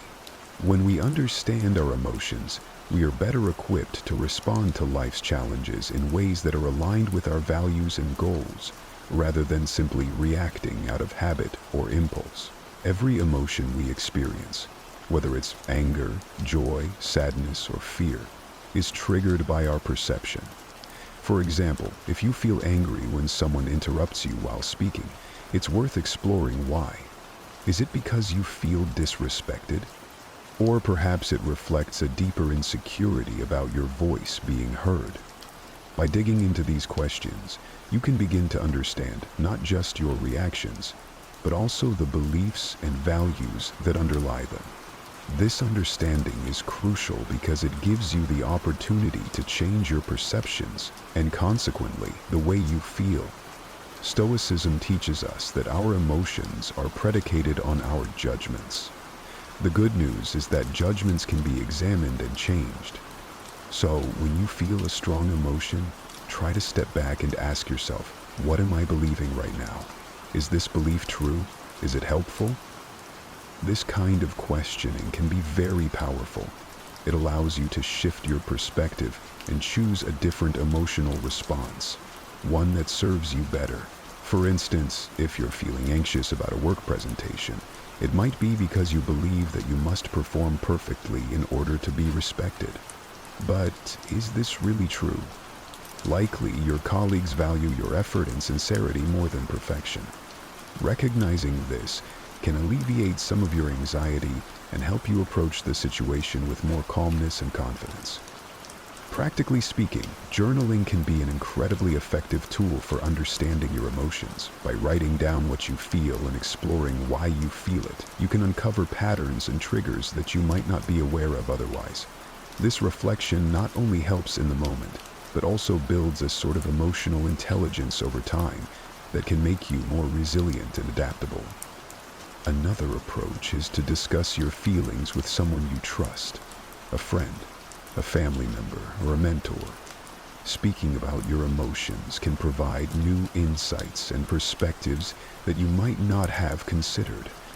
It's often through dialogue that we come to new understandings about ourselves and our relationships. Embracing the Stoic approach to emotions isn't about suppressing what you feel. On the contrary, it's about engaging with your emotions in a proactive and reflective way. It's about taking control of the narrative of your inner life. By understanding your emotions, you're not just reacting to the world, you're actively shaping your experience of it. Stoicism teaches us the value of patience, not just as a way to endure, but as a method to transform our experiences. Patience, according to Stoic philosophy, isn't just about waiting, it's about how we behave while we wait. It's about maintaining our composure and dignity in the face of life's delays and challenges, understanding that these are often outside our control. In our daily lives, we encounter countless situations that can trigger impatience, from a slow-moving line at the grocery store to a traffic jam or a delayed response from a colleague. Our first instinct might be to feel irritated or stressed, but here's where Stoicism comes into play. It encourages us to see these moments as opportunities to practice virtue. Every instance of delay is a chance to exercise patience, to reinforce our ability to stay calm and collected. So, how can we develop patience in practical terms? One effective approach is to adjust our expectations. Often, our impatience stems from a mismatch between our expectations and reality. If we start by acknowledging that delays and obstacles are natural parts of life, we're less likely to get upset when they occur. This doesn't mean lowering our standards, but rather aligning our expectations with the fact that the world won't always operate according to our preferences. Another key method is to use the moments of waiting as opportunities for growth and reflection. If you're stuck in traffic, instead of fuming over the delay, you can turn it into valuable time, listening to an audiobook, practice deep breathing, or simply reflect on your day. This shift in perspective turns a frustrating situation into a productive or relaxing one. Practicing mindfulness is also a powerful ally in developing patience. By being present in the moment and fully engaging with it, we can distance ourselves from the feelings of urgency and restlessness that often accompany waiting. Mindfulness helps us cultivate a peaceful state of mind that buffers us against the stirrings of impatience. Stoicism not only advocates for patience, but also for understanding the impermanence of our current state. Remembering that this too shall pass can help us endure unpleasant situations, whether it's waiting for a delayed flight or enduring a long recovery from an illness. The knowledge that it is temporary makes it more bearable. Finally, celebrating small victories is crucial in developing patience. When you manage to stay calm during a situation that would normally make you impatient, acknowledge and reward yourself for this achievement. This reinforces the behavior and makes it more likely to become a habit. This is one of those transformative experiences that not only changes the way we relate to others, but also profoundly affects our inner peace. Forgiveness in the Stoic sense is not about condoning wrongdoings or forgetting the harm done. It's about freeing ourselves from the emotional burden that comes from carrying grudges. Forgiveness requires a strong sense of self-awareness and control over one's emotions, qualities that Stoics strive to develop. It involves recognizing that our anger and hurt, while natural and valid responses to perceived injustices, are ultimately within our control. This doesn't mean that the process is simple or immediate. Forgiveness can be challenging, It often requires a deliberate, concerted effort to let go of deep-seated feelings of injustice. Consider the power that comes from deciding not to allow someone else's actions to disturb your inner tranquility. This is the essence of Stoic forgiveness. It's about making a conscious choice to not let past actions continually affect your present state of mind. This decision helps you reclaim your emotional energy and focus it on more constructive pursuits that align with your values and goals. Now, how do we start practicing forgiveness in everyday life? It begins with the recognition that all humans are fallible, ourselves included. We all make mistakes, sometimes out of ignorance, sometimes out of malice. Reflecting on our own shortcomings can help us develop empathy towards others, making it easier to forgive. Another Stoic practice is to consider the bigger picture. Often, the things we hold on to are not as significant in the grand scheme of our lives. By focusing on our long-term well-being, which is bolstered by peace and harmony, the immediate sting of grievances can be mitigated. Practicing forgiveness also involves actively reframing our narratives. Instead of viewing yourself as a victim, which can perpetuate feelings of anger and helplessness, try to see yourself as a survivor, or even a hero of your story, one who has overcome challenges and emerged stronger. This shift in perspective not only facilitates forgiveness, but also empowers you in your life's journey. Moreover, engaging in meditation or mindfulness exercises can assist in the process. These practices help calm the mind and provide the space needed to process emotions more rationally and less reactively. As you sit quietly and focus on your breath, allow thoughts of forgiveness to enter your mind. Picture those you feel have wronged you and imagine sending them thoughts of goodwill. This doesn't mean you accept the wrong, but you are choosing to release its hold over you. Finally, it's important to understand that forgiveness is a process, sometimes a lengthy one. It doesn't happen all at once, and that's perfectly okay. Each step towards forgiveness, no matter how small, is a step towards a freer, more emotionally balanced life. At its essence, self-restorative allows us to pause before reacting, giving us the time to consider whether our impulses align with our long-term goals. For instance, if you're trying to lead a healthier lifestyle, self-restorative is what helps you choose not to eat that late-night junk food. In emotional situations, self-restorative helps you hold back a harsh word or an angry reply, preserving relationships and maintaining peace of mind. How can we strengthen this essential skill? One effective Stoic practice is to regularly reflect on our actions and their consequences. This could be as simple as taking a few minutes each evening to think about the choices you made throughout the day. Were there moments when you lacked self-control? What triggered it? Understanding these patterns is the first step towards managing them. Another powerful technique is to set clear personal rules for behavior based on your values. Stoicism teaches us that living according to rational principles is key to a good life. By setting and following your own rules, for example, not checking your phone during meals or limiting time spent on social media, you exercise self-control in ways that directly improve your daily life and well-being. Visualization is another tool that can be incredibly helpful. Before entering a situation where you know you might be tempted to act impulsively, take a moment to visualize yourself handling the situation with calm and restraint.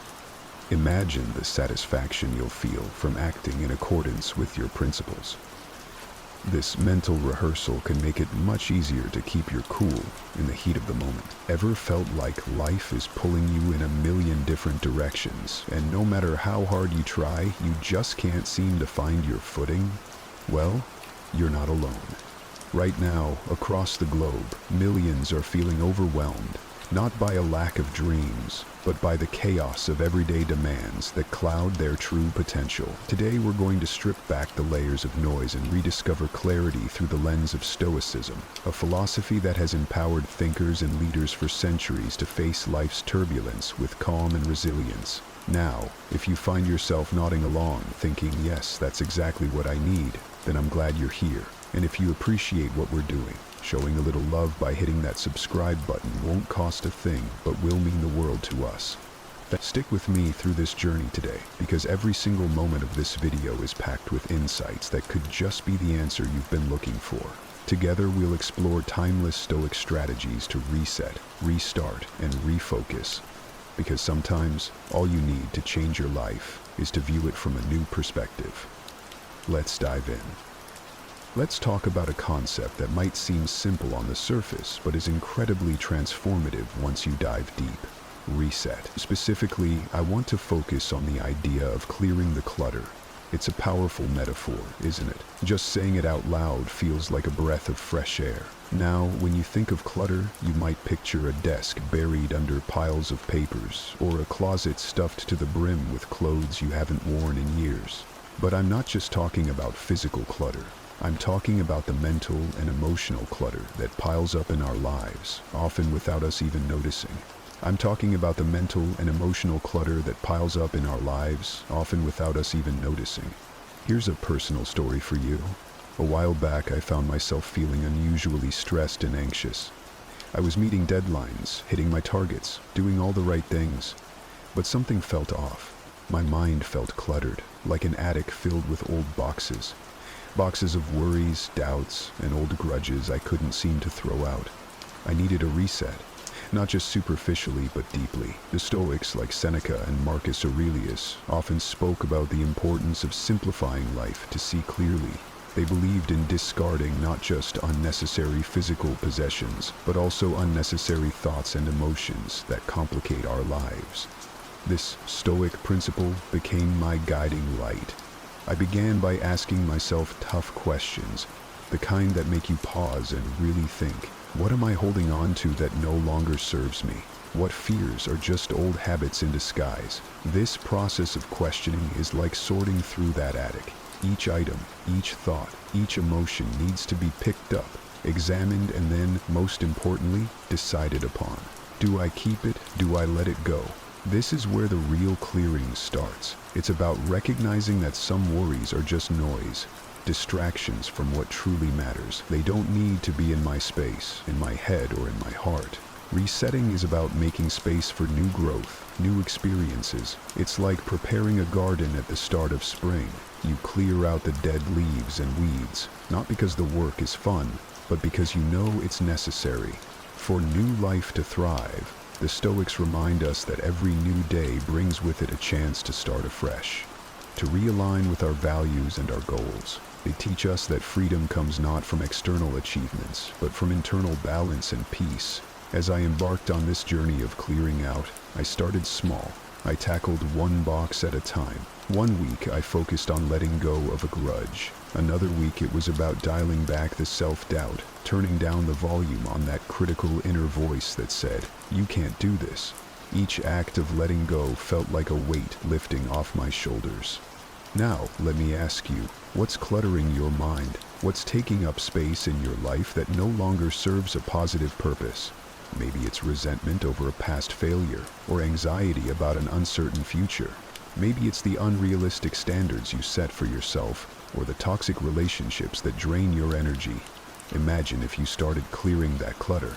Imagine the freedom, the lightness, the room to breathe and grow. It's not just about removing the bad, but about making space for the good, for something better. This isn't about denying your past experiences, but about choosing not to let them define or limit you anymore. And here's the thing about resetting. It's not a one-time event. It's a continuous process, a habit you develop. Each day is a new opportunity to clear away what doesn't belong and reinforce what does. It's about building resilience, about learning to bounce back faster and stronger because you're not weighed down by unnecessary baggage. So, as you listen to this, think about what you can reset in your life today. It doesn't have to be big. Start small. Maybe it's deciding to forgive someone, to forgive yourself, or to set aside a worry that's been nagging at you. Remember, each piece of clutter you clear makes room for something invaluable. Peace of mind, clarity, and the strength to face whatever comes next. As the Stoics would say, the obstacle in the path becomes the path. Every challenge, every bit of clutter we clear, shapes us, molds us into the people we are meant to be. So let's reset, not just once, but as a way of life. Let's make it count. Because in the clarity of a decluttered mind and heart lies the power to craft a truly fulfilling life. Now, let's tackle the concept of restart. This is where the real grit of life comes into play. It's about picking yourself up after you've been knocked down, dusting yourself off, and stepping back into the ring. It's a test of courage, a true measure of your resilience. And let me tell you, it's not for the faint of heart, but it is for everyone. We all face moments when the easiest thing to do would be to give up. But here's where Stoic wisdom shines through, teaching us that every new beginning comes from some other beginning's end. There was a time in my life when I hit rock bottom. I had faced a major setback in my career, and everything I had worked so hard for seemed to crumble right before my eyes. It felt like standing amidst the ruins of a once glorious castle that I had built, brick by brick. The temptation to just sit in the rubble was overwhelming. But here's the kicker. The Stoics say, the impediment to action advances action. What stands in the way becomes the way. And that's what I did. I made my obstacle my way forward. Restarting isn't about brushing off your failures as if they're nothing. No, it's about acknowledging them, learning from them. It's about looking your failures in the eye and saying, you can't keep me down. Because the truth is, every failure is ripe with potential to teach us something invaluable, something that success never could. I asked myself, what can I learn from this? How can I grow? The answers to those questions were the first steps I took toward my restart. I started by setting small, manageable goals. It wasn't about reclaiming all my lost ground in a day. Instead, it was about moving forward one small step at a time. Each step, no matter how small, was a victory. It was a defiance of failure, a testament to my resilience. And with each step, my journey forward gathered momentum. But let's be real, restarting can be daunting. You're not always going to have clear direction. That's where the Stoic practice of premeditatio malorum, the premeditation of evils, comes in. It's about visualizing the worst-case scenarios and preparing for them. Not to be pessimistic, but to be prepared. When you've already faced your fears in your mind, taking action in the real world becomes less daunting. It's like rehearsing for a play. When the curtains lift, you're ready to perform. And here's a thought for you. How often do you hold back because the fear of failure paralyzes you? Imagine what you could achieve if you viewed each failure as a step up, not a stumble. Picture yourself as a phoenix, rising from the ashes, reborn and renewed. That's the essence of restarting. It's not about never failing. It's about never letting failure have the last word. During my restart, I also learned the importance of community. Sharing my struggles, being vulnerable, it connected me with others who were on their own paths of restarting. We supported each other, cheered for each small win, and pushed through setbacks together. Remember, you're not alone. Reach out, connect, share your journey. The strength you gain from others can be your greatest asset when restarting. Stoicism also teaches us the value of amor fati, a love of fate. It means embracing everything that happens to you, including your failures. It's about saying, this is exactly what I needed, because sometimes the lessons we need most can only be learned the hard way. Embracing your journey with all its ups and downs makes restarting not just a necessity, but a privilege. So, if you're standing at the crossroads, unsure if you can face starting over, let me leave you with this. Every restart is a declaration of hope. It's a commitment to yourself that you are not defined by your past, but by the courage you show in moving forward. And every time you choose to restart, you are taking another step toward becoming the person you are meant to be. Don't wait for the perfect moment to restart. create it. Make today the day you pick up the pieces and craft a new beginning. Your next chapter is waiting to be written, and it starts with a single decision: to rise, restart, and embrace the journey ahead. Remember, in the words of Marcus Aurelius, very little is needed to make a happy life. It is all within yourself, in your way of thinking. So, think like a Stoic, restart like a warrior, and transform your life into the masterpiece it's meant to be. Now let's talk about a crucial step in our journey of self-reinvention: refocusing. Refocusing is about keeping your eyes on the prize, about aligning your daily actions with your ultimate goals. It's easy to get sidetracked in this fast-paced world, to lose sight of what we truly want. The noise of everyday life can drown out our deepest desires and true intentions. But here's where the art of refocusing comes into play, guiding us back to our path, to what really matters. There was a time in my life when I felt I was drifting. My goals seemed blurry and my actions didn't align with what I deeply aspired to achieve. I was busy, sure, but not productive in the way I wanted to be. It was like sailing a boat without a compass. I was moving, but not necessarily forward. That's when I stumbled upon a Stoic principle that changed everything: the concept of prosocia, or attentive focus. This ancient idea taught me the importance of mindfulness and intentionality in every action.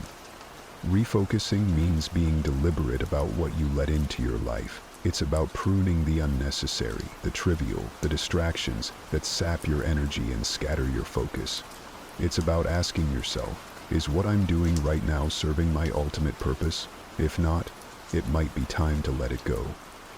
Let's get practical here. Start by defining your top priorities. What are the 3 things that, if you achieve them, would make the biggest impact on your life?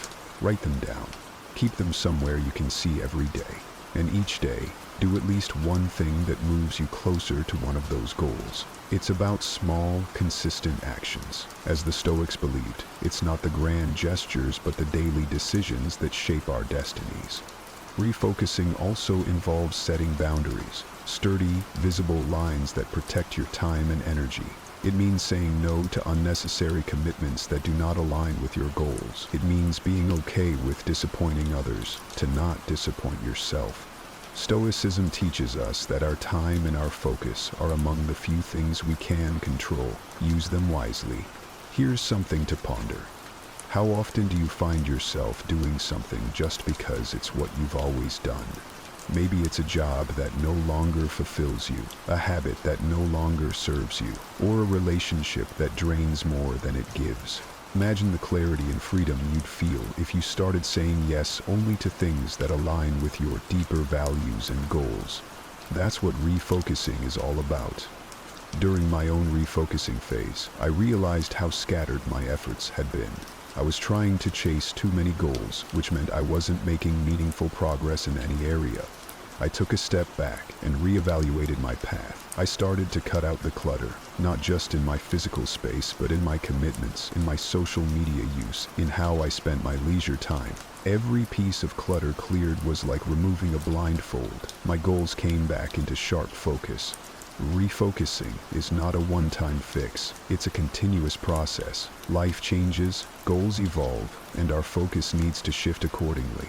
It's like recalibrating a compass when you find out you've been slightly off course. It's not a failure. It's a necessary part of navigating. And if you're wondering if it's too late to refocus, let me remind you of a Stoic truth. It's never too late to be who you might have been. Every moment is a chance to turn things around, to align yourself with your aspirations. Your past decisions do not have to dictate your future. The power to change your focus lies in your hands, right here, right now. So take a moment today to ask yourself, what am I focusing on? Is it what matters most to me? If not, what can I change? Remember, refocusing is about more than just achieving goals. It's about crafting a life that's truly worth living, a life that reflects your deepest values and aspirations. Refocus now, not tomorrow, not next week, but today. Let every step you take be purposeful. Let every decision be intentional. And watch as the pieces of the puzzle start to fit together, revealing a picture of a life that's not only successful, but also deeply fulfilling. As we wrap up our journey today, let's talk about maintaining momentum. It's one thing to start anew, to reset your compass, restart your engine, or refocus your lens, but it's another to keep that energy flowing, to keep pushing forward even when the initial spark has dimmed. This, my friends, is where the true challenge lies, and also where the most rewarding part of our journey begins. Remember, every great story you've ever heard, every inspiring journey you've admired, didn't just happen overnight. They were built on consistency, perseverance, and a steadfast commitment to the end goal. And here's where the Stoic principle of endurance, or what they call hippomone, comes into play. It's about enduring the long march, sticking to your path even when it's steep and fraught with obstacles. Think about the last time you started something new. Maybe it was a fitness regimen, a business venture, or a personal project. The beginning was likely exciting, filled with energy and grand visions of success. But as time went on, perhaps the enthusiasm waned. Maybe obstacles appeared that you hadn't anticipated. This is natural. It's a part of any worthwhile endeavor. But the key to success? It isn't just starting strong. It's about continuing strong. So how do we maintain this momentum? First, by setting small, incremental goals. Break down your big, audacious goals into smaller, manageable tasks. Each small victory keeps your spirits high and your focus sharp. It's like climbing a mountain, one step at a time, one breath at a time, and before you know it, you'll look back and marvel at how high you've climbed. Another vital tool for maintaining momentum is reflection. Regularly take stock of your progress. What have you learned? What would you do differently? What can you celebrate? Reflecting isn't just about patting yourself on the back. It's about learning and adjusting your strategy as you go. It's about being honest with yourself and addressing the gaps without judgment. Let me ask you this.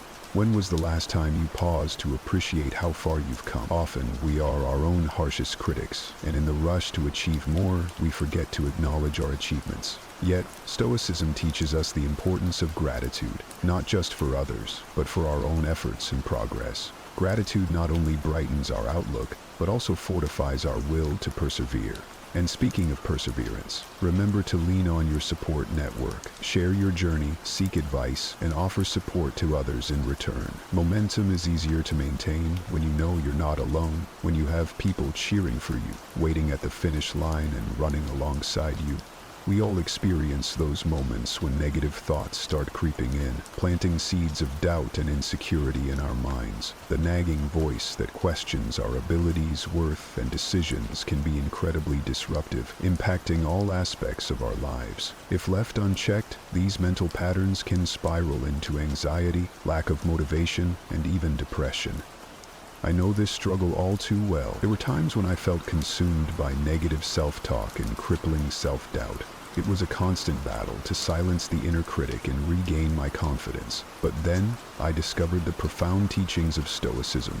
This ancient Greek philosophy provided me with powerful strategies to overcome these challenges. As Marcus Aurelius, the famous Stoic philosopher and Roman emperor, wisely stated, "The universe is change. Our life is what our thoughts make it." This realization was transformative for me. I began to understand that my negative thoughts were not facts, but mere interpretations, and that I had the power to change them. So, what is the purpose of our journey today?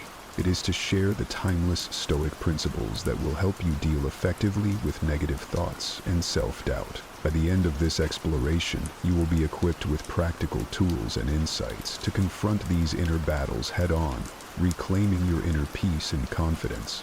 But this is not a passive experience. Stay engaged, reflect on these lessons, and actively apply them daily. True transformation occurs through knowledge, consistent action, and practice. With that, let us begin our exploration of the Stoic way of overcoming negative thoughts and self-doubt, guided by the wise words of Marcus Aurelius. The universe is change. Our life is what our thoughts make it. Understanding negative thoughts and self-doubt, we must first understand their nature and impact to effectively deal with negative thoughts and self-doubt. As Epictetus, one of the most influential Stoic philosophers, wisely stated, "It is not the things themselves that disturb people, but their judgments about these things." Negative thoughts are not inherently bad or wrong. Our minds create interpretations based on our experiences, beliefs, and conditioning.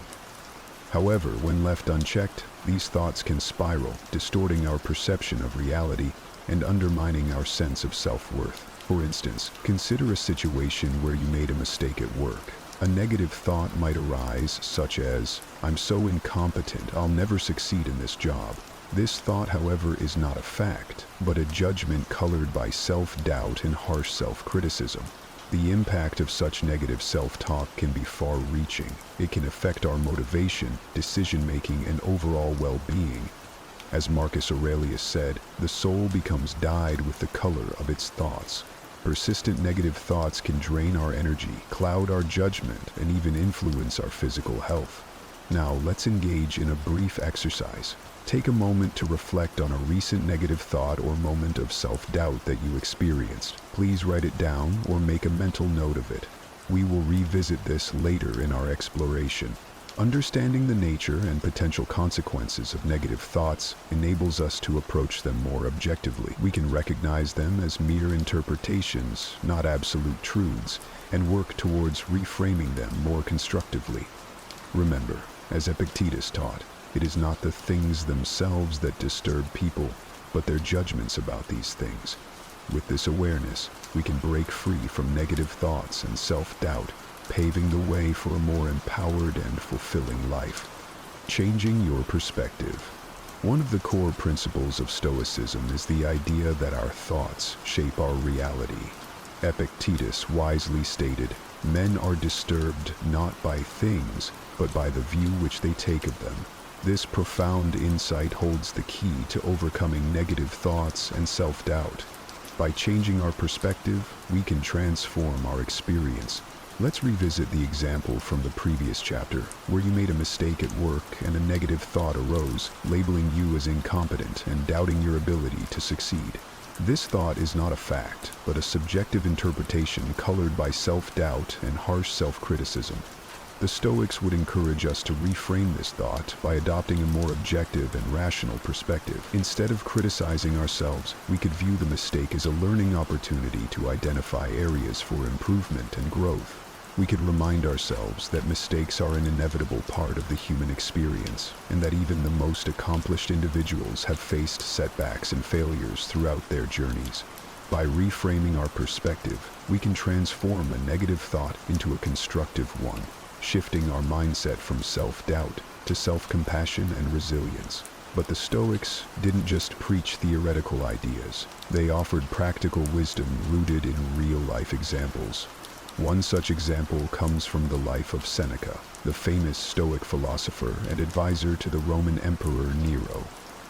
In one of his letters, Seneca recounts a story of a friend deeply troubled by a nightmarish vision he had experienced. Seneca advised his friend to focus on reality rather than being consumed by his imagination, saying, "We are more often frightened than hurt, and we suffer more from imagination than from reality." Like Seneca's friend, we often allow our negative thoughts and fears to spiral out of control, creating imagined scenarios that cause unnecessary suffering. By grounding ourselves in reality and adopting a more objective perspective, we can break free from the grip of these distorted thoughts. Here's a practical step-by-step guide to help you reframe a negative thought. Identify the negative thought or self-doubt. Write it down or make a mental note. Examine the evidence. Is this thought based on facts or assumptions? Are there alternative perspectives you still need to consider? Challenge the thought. Ask yourself, is this thought helping me or hurting me? Or, would I say this to a loved one in a similar situation? Reframe the thought. Replace the negative thought with a more constructive, rational interpretation that aligns with your values and goals. Repeat the reframed thought. Reinforce the new perspective by repeating it to yourself or writing it down. As Marcus Aurelius reminded us, if you are distressed by anything external, the pain is not due to the thing itself, but to your estimate of it. And this you have the power to revoke at any moment. By actively practicing reframing our perspective, we can gradually rewire our thought patterns, cultivating a more resilient and empowered mindset. It takes consistent effort, but the rewards are immense. a greater sense of inner peace, self-confidence, and ability to navigate life's challenges with wisdom and grace. Focus on what you can control. One of the core tenets of Stoic philosophy is the principle of focusing our energy and attention on what we can control, rather than wasting time and energy agonizing over things beyond our influence. Epictetus famously stated, "It's not what happens to you, but how you react to it that matters." This principle is compelling when dealing with negative thoughts and self-doubt. While we cannot always control the initial thoughts that arise, we can control how we respond to them.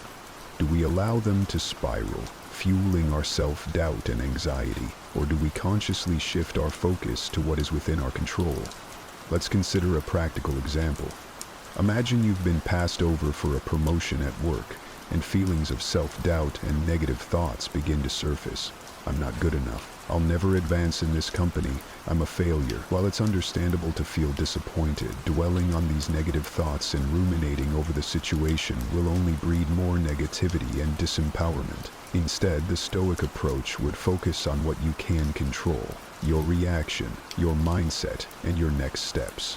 You might reframe the situation by acknowledging that while the outcome was not what you hoped for, it does not define your worth or capability. You can respond with resilience, using the experience as motivation to identify areas for growth and development. Additionally, you can focus on what is within your control, such as updating your skills, seeking feedback from mentors, or exploring new opportunities within or outside the company. This principle is exemplified in Epictetus' life. Born into slavery, he faced numerous challenges and adversities beyond his control. However, he focused his energy on what was within his power, his mindset, actions, and response to circumstances. In one of his famous teachings, Epictetus emphasized, "Make the best use of what is in your power, and take the rest as it happens." By embracing this wisdom, we can avoid becoming consumed by negative thoughts and self-doubt from situations we cannot control. Instead, we can focus on our sphere of influence, taking constructive action and maintaining a positive, empowered mindset. To put this principle into practice, I invite you to pause and reflect on a current worry or concern causing you distress. Identify the aspects of the situation within your control and separate them from the factors beyond your influence. By consciously shifting your focus to what you can control, you'll find it easier to let go of negative thoughts and self-doubt surrounding the uncontrollable elements. This simple yet profound practice can cultivate inner peace, resilience, and empowerment in facing life's challenges. As Epictetus taught, it's not what happens to you, but how you react to it that matters. By embracing this Stoic wisdom, you can reclaim your power and navigate life's ups and downs with grace and composure.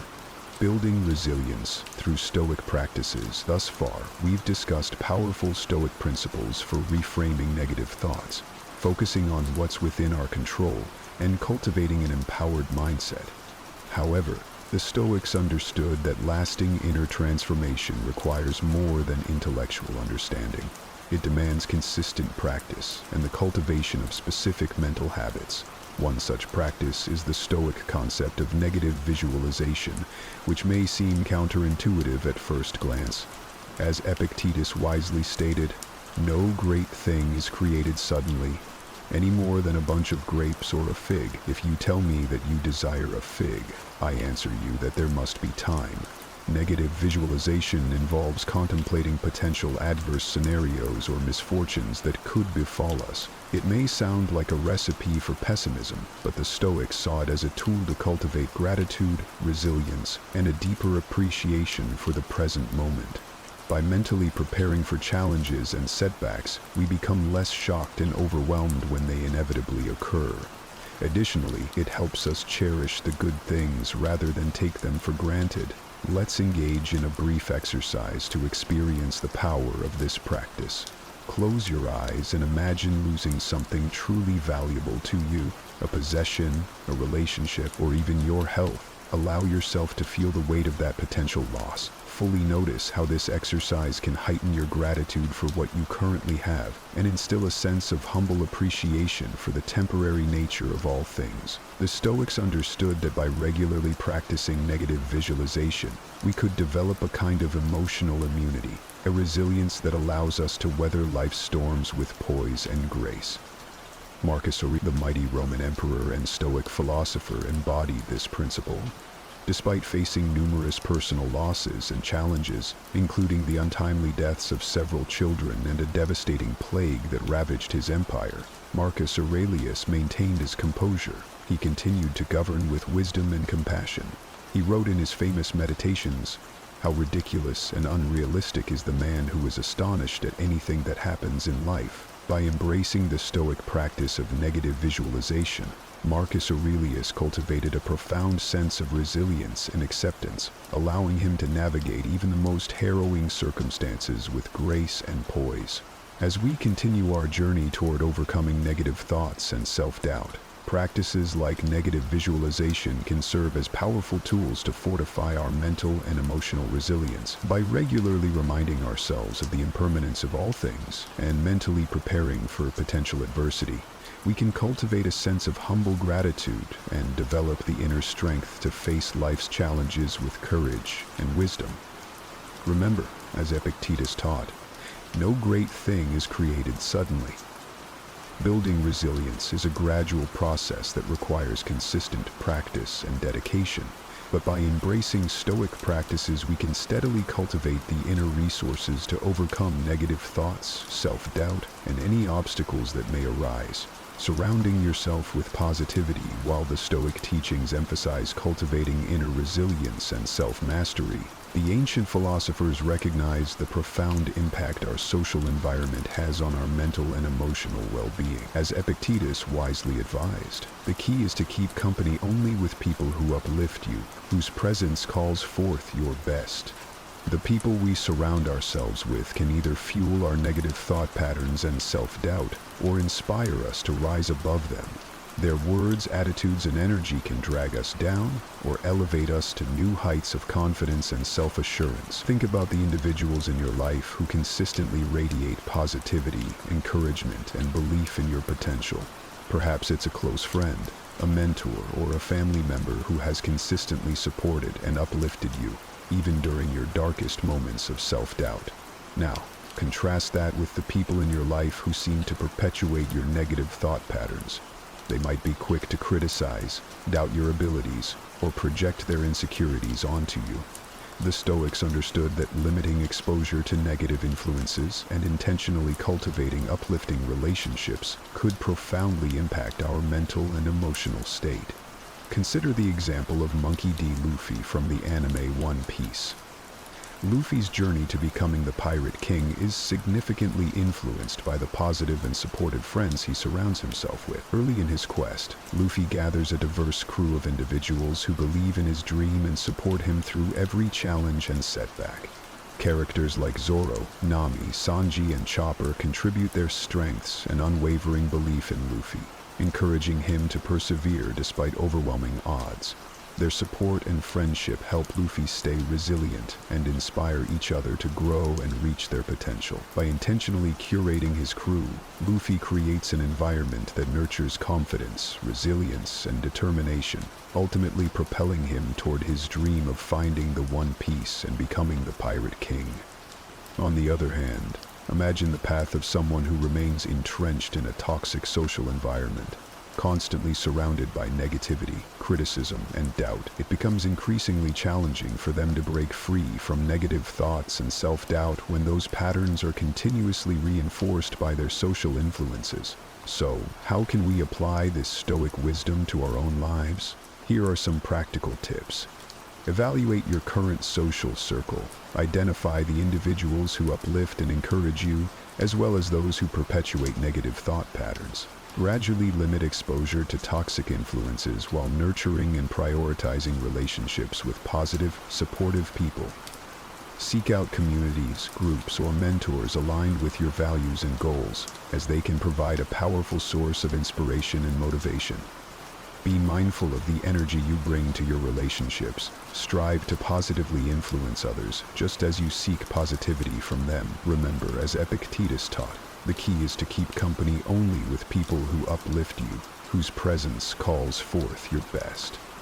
By intentionally surrounding ourselves with positive influences, we create an environment conducive to overcoming negative thoughts and self-doubt and embracing our full potential.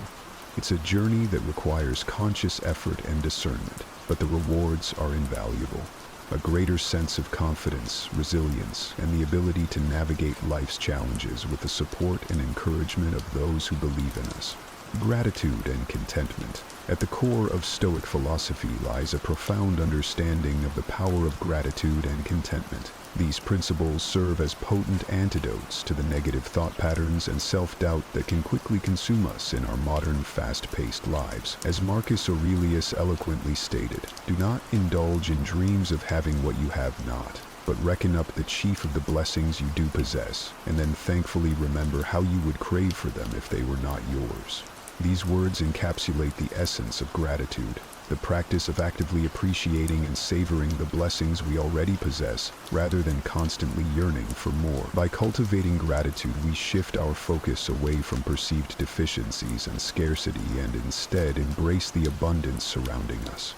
Imagine the weight lifted from your shoulders if you genuinely appreciate and feel grateful for all the positive aspects of your life, rather than fixating on what you lack or wish you had.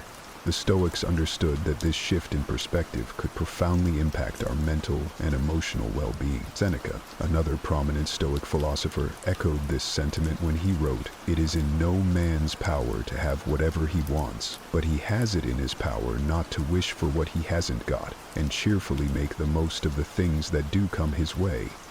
These words remind us that true contentment does not come from constantly acquiring more, but from cultivating a sense of sufficiency and appreciating what we already have. By embracing this mindset, we can break free from the endless desire and dissatisfaction that fuel so much of our negative self-talk and self-doubt. To put this into practice, let's engage in a brief gratitude exercise. Close your eyes and take a few deep breaths. Now, consider 3 aspects of your life that you are truly grateful for. Perhaps your health, a loving relationship, or a cherished memory. Allow yourself to fully savor and appreciate these blessings, feeling the warmth of gratitude spread through your being. As you open your eyes, notice the subtle shift in your perspective. Do you feel lighter, more present, and less burdened by negative thoughts or self-doubt? This is the transformative power of gratitude and contentment. Acceptance and letting go. Epictetus wisely advised, "Don't demand that things happen as you wish, but wish that they happen as they do happen, and you will go on well." These words highlight a profound truth. Much of our suffering and negative thought patterns stem from our resistance to how things are and our attachment to how we believe they should be. By accepting reality as it unfolds, without judgment or resistance, we can cultivate a sense of inner peace and freedom from negative thoughts and self-doubt. Consider the example of a student who has worked tirelessly to prepare for a critical exam, only to receive a disappointing result. Suppose they cling to the expectation of a different outcome. In that case, they will likely spiral into a cycle of negative self-talk, doubt, and rumination. However, if they embrace the Stoic principle of acceptance, they can acknowledge the reality of the situation without judgment or self-criticism. They can redirect their energy toward constructive next steps rather than dwelling on what cannot be changed. This principle was embodied by Marcus Aurelius, who faced numerous challenges and adversities during his reign as Roman emperor. In his famous Meditations, he wrote, "How ridiculous and strange to be surprised at anything which happens in life." These words reflect a deep understanding of the impermanence and unpredictability of life, a recognition that resistance and clinging to expectations only breeds suffering. By accepting the ebb and flow of circumstances with equanimity, Marcus Aurelius navigated even the most tumultuous times with grace and wisdom. The Stoics understood that true freedom lies in letting go of our resistance and accepting what is, rather than constantly battling against reality. As Marcus Aurelius wisely stated, nothing happens to anybody which he is not fitted by nature to bear. Consider a situation you have resisted or struggled to accept. To put this principle into practice, take a few deep breaths and consciously let go of your resistance, embracing the reality of the situation without judgment or self-criticism. Notice how this simple acceptance can alleviate the burden of negative thoughts and self-doubt. By releasing the need to control or change the uncontrollable, you create space for inner peace, clarity, and the ability to respond with wisdom and equanimity. By embracing the Stoic practices of acceptance and letting go, we can cultivate the inner freedom to navigate life's challenges with resilience, grace, and a profound sense of inner peace. Self-reflection and growth. While the Stoic teachings provide potent tools for dealing with negative thoughts and self-doubt in the present moment, these ancient philosophers understood that lasting transformation requires a more profound commitment to self-reflection and personal growth. As Epictetus wisely advised, when you are offended at any man's fault, turn to yourself and study your failings. He will grow better for being reproved, and you better yourself by this wholesome exercise. These words highlight the profound value of self-reflection, the practice of turning our gaze inward, examining our thoughts, beliefs, and actions with honesty and courage. Through this process, we can identify areas for growth, confront our blind spots, and cultivate the self-awareness necessary for lasting personal development.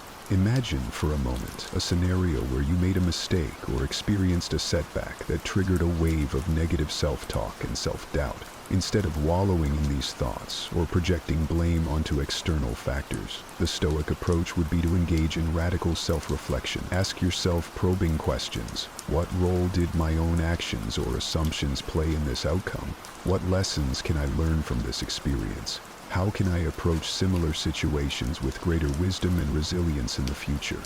By adopting this mindset of self-reflection and growth, we shift our perspective from self-criticism and stagnation to empowerment and continuous improvement. The Stoics understood that personal growth is not a linear journey, but a cyclical process of self-reflection, learning, and implementation. It requires a willingness to confront our shortcomings and embrace challenges as opportunities for growth, rather than sources of self-doubt and negativity. One powerful example of this principle in action is the life story of Epictetus himself. Born into slavery and subjected to numerous hardships, Epictetus could have easily succumbed to bitterness, resentment, and self-pity. However, he chose a path of radical self-reflection and personal growth. Through his unwavering commitment to examining his thoughts, beliefs, and actions, Epictetus developed a profound understanding of the human condition and the path to inner freedom. His teachings have resonated for centuries and serve as a testament to the transformative power of self-reflection and growth. To cultivate this practice in your life, start by setting aside dedicated time for self-reflection, whether through journaling, meditation, or simply creating space for quiet contemplation. During these moments, ask yourself probing questions about your thoughts, beliefs, and actions, and approach your self-inquiry with curiosity and compassion. When you inevitably encounter moments of failure, setbacks, or negative self-talk, use them as opportunities for growth. Resist the urge to indulge in self-criticism or blame. Instead, turn your attention inward. Explore the lessons to be learned, the blind spots to be illuminated, and the steps to approach similar situations with greater wisdom and resilience. Remember, as Epictetus taught, seek not the good in external things, seek it in yourselves. By committing to the Stoic practice of self-reflection and growth, you unlock the key to overcoming negative thoughts and self-doubt from the inside out. It is a journey that requires courage, honesty, and a willingness to confront your limitations with humility, but the rewards are immeasurable. A more profound sense of self-awareness, resilience, and the ability to navigate life's challenges with wisdom and grace. Stoic quotes about negative thoughts and self-doubt. The ancient Stoic philosophers left us a treasure trove of wisdom for dealing with negative thoughts and self-doubt. Let's explore some of their most powerful insights. The universe is change. Our life is what our thoughts make it. Marcus Aurelius. Our thoughts shape our reality. By changing our thoughts, we can change our experience of life. If you are distressed by anything external, the pain is not due to the thing itself, but to your estimate of it, and this you have the power to revoke at any moment. Marcus Aurelius. Our suffering comes not from external events, but from our judgments about them, which we can change. How ridiculous and unrealistic is the man who is astonished at anything that happens in life. Marcus Aurelius. There is no need to be shocked or disturbed by life's inevitable challenges and setbacks. Acceptance is key. The soul becomes dyed with the color of its thoughts. Marcus Aurelius. Our persistent thoughts profoundly influence our state of being. Negative thoughts breed negativity. It is not the things themselves that disturb people, but their judgments about these things. Epictetus. Events themselves are neutral. Our interpretations cause us distress or inner peace. There is only one way to happiness, and that is to cease worrying about things which are beyond the power of our will. Epictetus. Happiness comes from focusing our energy on what we can control, not the uncontrollable. It's not what happens to you, but how you react to it that matters. Epictetus. We cannot always control circumstances, but we can control our responses to them. Men are disturbed, not by things, but by the view which they take of them. Epictetus. Our perspective, not external events, is the true source of our inner turmoil or peace. Don't demand that things happen as you wish, but wish that they happen as they do happen, and you will go on well. Epictetus. Acceptance, not resistance, is the path to tranquility. We are more often frightened than hurt, and we suffer more from imagination than from reality. Seneca.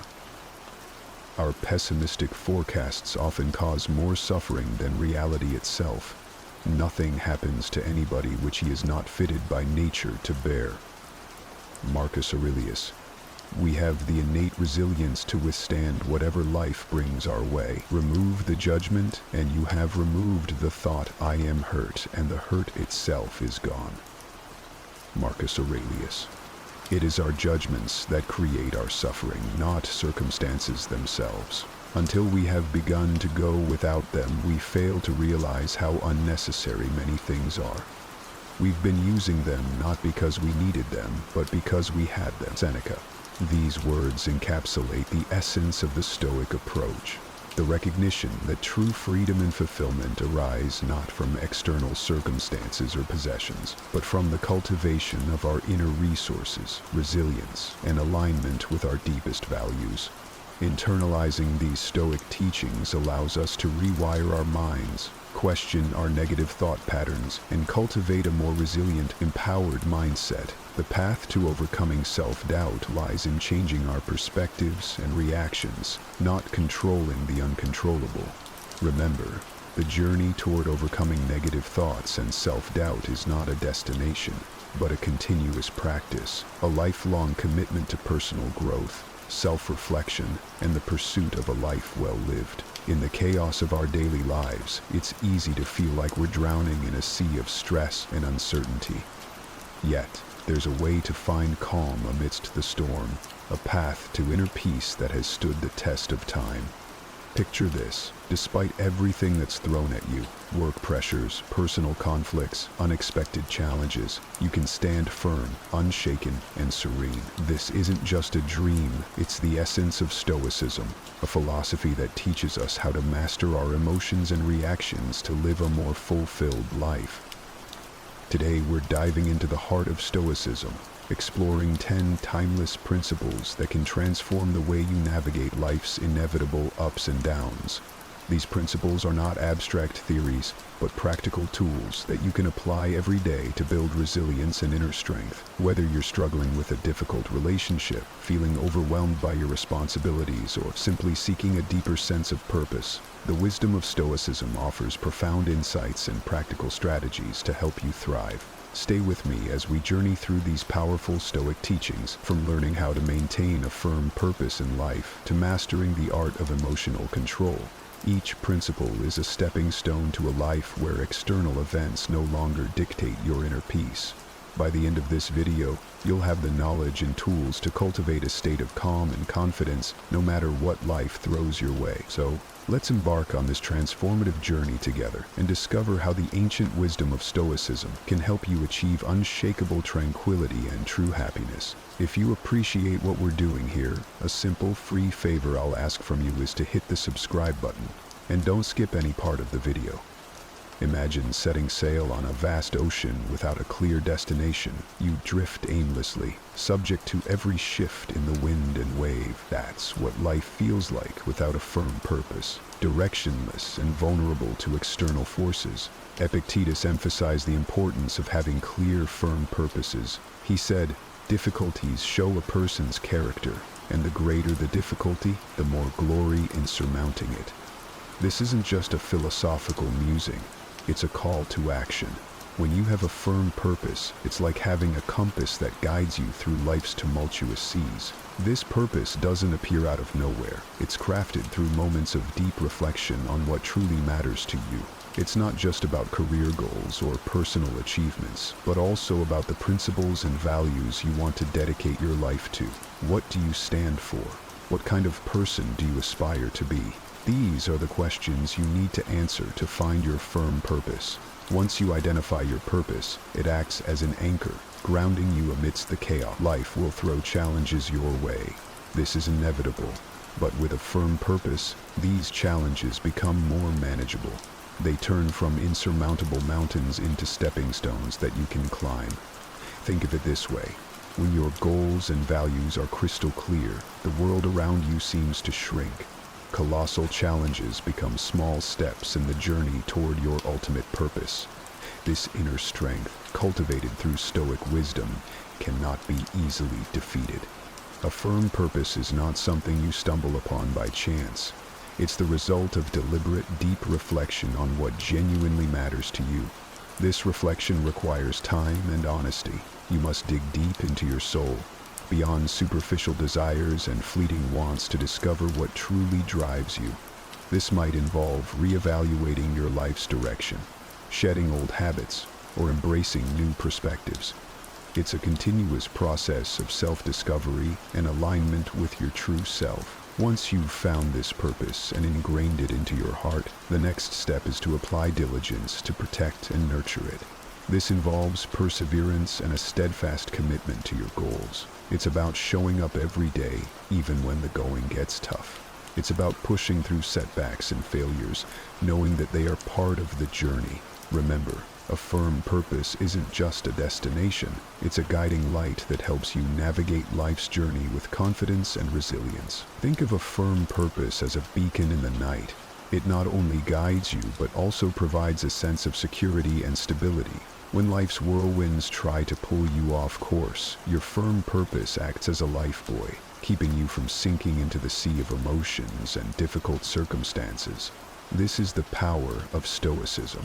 It's not just a set of rules for living. It's a profound understanding of the power of will and determination. Epictetus reminds us that true power lies in our ability to stay committed to our purpose despite external obstacles.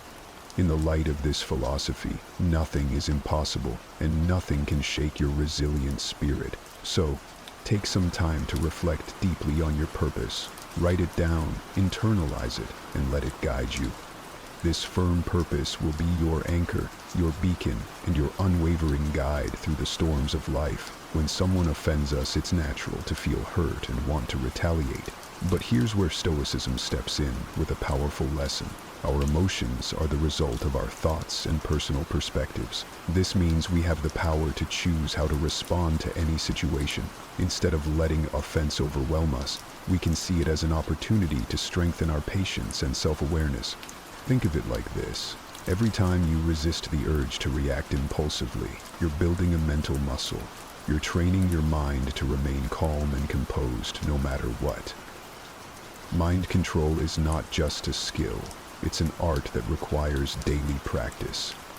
Start with small habits that help you regain control over your thoughts. For instance, set small, achievable goals every day. Each time you accomplish a goal, no matter how minor, you build self-confidence and reinforce your ability to control your mind. Focus on living in the present moment and deepening your understanding of your emotions. When you start to realize that you have the power to choose your reactions, you'll become resilient to challenges and less swayed by negative emotions. Consider the story of a baker who dedicates every day to perfecting their craft. This baker isn't swayed by excessive criticism or praise. They focus solely on improving their skills, paying no mind to external opinions. This single-minded dedication allows them to achieve true freedom and inner peace. Similarly, by guarding your mind against external influences, you can focus on your own growth. Guarding your mind also involves setting boundaries. Be mindful of what you allow into your mental space. Just as you wouldn't let garbage into your home, don't let negative thoughts, toxic people, or harmful media clutter your mind. Surround yourself with positive influences that uplift and inspire you. Read books that expand your knowledge, engage in conversations that challenge and grow your thinking, and spend time with people who support and encourage you. Stoic philosophy isn't just a classical discipline.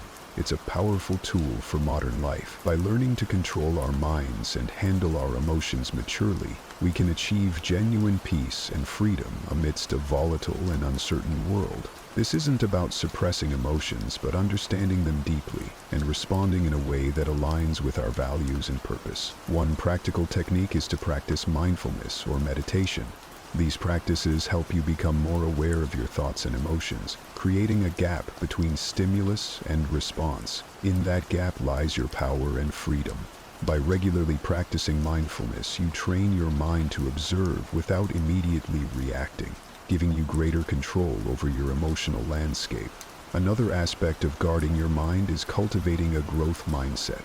Embrace challenges as opportunities for growth rather than threats to your comfort. When you encounter difficulties, remind yourself that every obstacle is a chance to become stronger and wiser. This shift in perspective can transform how you experience adversity, making you more resilient and less susceptible to negative influences. Remember, guarding your mind is a lifelong journey. It's about consistently choosing to focus on what you can control, your thoughts, your responses, and your attitudes. It's about rejecting the victim mentality and embracing the role of an active creator of your own experience. The more you practice, the more natural it becomes. And soon enough, you'll find that external events have less and less power over your inner peace. Epictetus taught that we cannot control the opinions or actions of others, but we can control how we react to them. This principle means that even when someone criticizes us harshly, we have the power to decide how much that criticism will affect us. In today's world, this translates to accepting that everyone has their own perspectives and values, which may not always align with ours. It's normal to encounter differing opinions and sometimes harsh words. What matters is how we process and respond to these situations. The first step in handling criticism is understanding ourselves deeply. When you have a clear understanding of your motivations and the reasons behind your actions, criticism from others loses its sting. If you know you are acting according to your values and principles, negative words from others become less significant. This self-awareness creates a strong foundation that protects you from being easily swayed by external opinions. When faced with criticism, instead of reacting defensively, take a moment to pause and reflect. Ask yourself if there is any truth in the criticism. Sometimes even harsh feedback can contain valuable insights that can help us grow. This doesn't mean you have to accept all criticism as valid, but being open to considering it shows maturity and a willingness to learn. Stoicism also teaches the importance of patience and gentleness. Patience allows us to maintain our composure and not react hastily or negatively to criticism. Gentleness helps us maintain good relationships with others, even when they disagree with us or criticize us. Think of the lives of saints and ascetics who faced harm and insult with patience and kindness, always holding fast to their chosen path. By practicing patience and gentleness, we can handle criticism without letting it disrupt our inner peace. Handling criticism also involves developing a thick skin. This doesn't mean becoming indifferent or ignoring feedback, but rather building resilience. It's about understanding that not all criticism is about you. Sometimes people criticize others because of their own insecurities, frustrations, or misunderstandings. By recognizing this, you can depersonalize the criticism and not let it affect your self-worth. Remember that you have the power to choose your response. This freedom is central to Stoic philosophy. Just because someone criticizes you doesn't mean you have to accept their judgment as the final word on your character or abilities. You can choose to take what's useful and discard the rest. This selective approach to handling criticism allows you to grow without being weighed down by negativity. Engaging in constructive dialogue is another effective way to handle criticism. If the criticism comes from someone close, like a friend or family member, consider discussing it with them. Ask for clarification and express your perspective calmly. This not only helps resolve any misunderstandings, but also strengthens your relationships by fostering open communication and mutual respect. Handling criticism effectively can inspire others. When people see you responding to criticism with grace, composure, and a willingness to learn, they are likely to admire your strength and follow your example. You become a role model for resilience and emotional intelligence, embodying the principles of Stoicism in everyday life. Epictetus taught that what frightens and dismays us is not the events themselves, but how we think about them.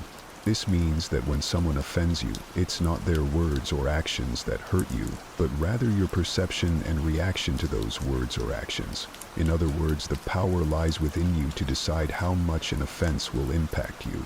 This principle is liberating because it shifts the control from external circumstances to your internal world.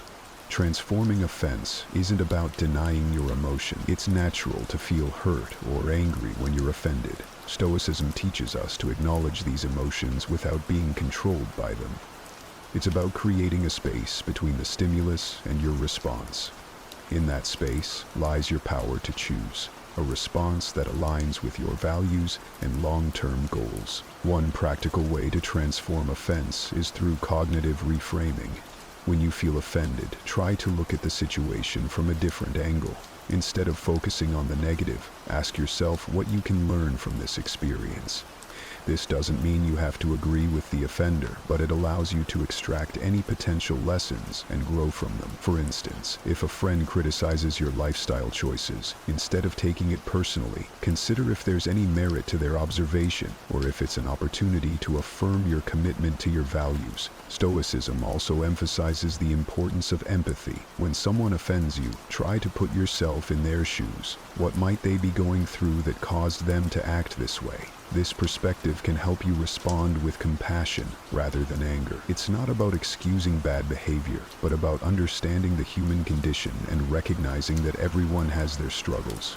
Another powerful technique is to practice forgiveness. Holding on to offense and resentment only harms you. It's like drinking poison and expecting the other person to suffer. By choosing to forgive, you free yourself from the burden of negative emotions. Forgiveness doesn't mean condoning the offense, but rather releasing its hold on you. It's a gift you give yourself, allowing you to move forward with peace and clarity. Stoic philosophy also teaches us that true strength lies in embracing and overcoming difficulties, not in avoiding them. Every offense you encounter is an opportunity to build your resilience. Just like a muscle grows stronger through resistance, your character strengthens through facing and transforming offenses. The more you practice this, the more naturally it will come, until you find that external events have little power to disturb your inner peace. Remember that transforming offense is a practice. It's not something you perfect overnight. It requires patience, self-awareness, and a commitment to personal growth. Each time you choose to transform an offense, you're reinforcing a positive habit and making it easier to respond constructively in the future. Epictetus pointed out a profound truth.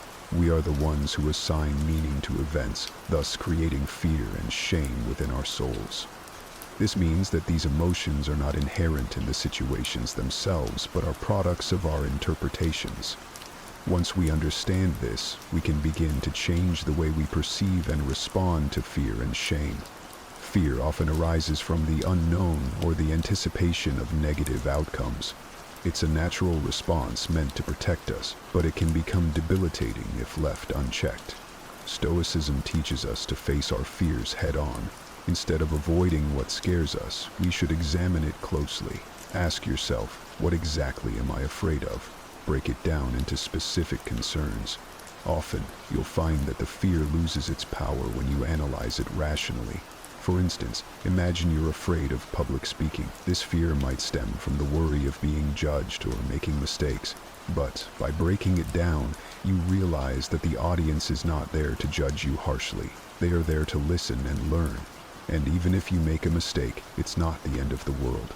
Every speaker stumbles at some point. By facing this fear and preparing thoroughly, you gradually build confidence. Each time you speak, you chip away at the fear, and it becomes more manageable. Shame is a deep-seated emotion that can make us feel unworthy or flawed. It often stems from societal pressures or past mistakes. Stoicism teaches us to confront shame with courage and self-compassion. It's about accepting our imperfections and learning from our experiences rather than being defined by them. Consider a situation where you feel ashamed of a past mistake. Instead of allowing this shame to fester, face it directly. Reflect on the mistake and understand why it happened. What can you learn from it? How can you use this experience to grow and become a better person? This process of reflection and learning helps you transform shame into a valuable lesson rather than a source of self-loathing. Another powerful tool in overcoming shame is self-forgiveness. Holding on to shame keeps us trapped in a cycle of self-criticism. By forgiving ourselves, we release the heavy burden and allow ourselves to move forward. This doesn't mean excusing our mistakes, but acknowledging them, learning from them, and then letting them go. It's a crucial step in healing and personal growth. To practice overcoming fear and shame, start with small steps. Expose yourself gradually to situations that trigger these emotions.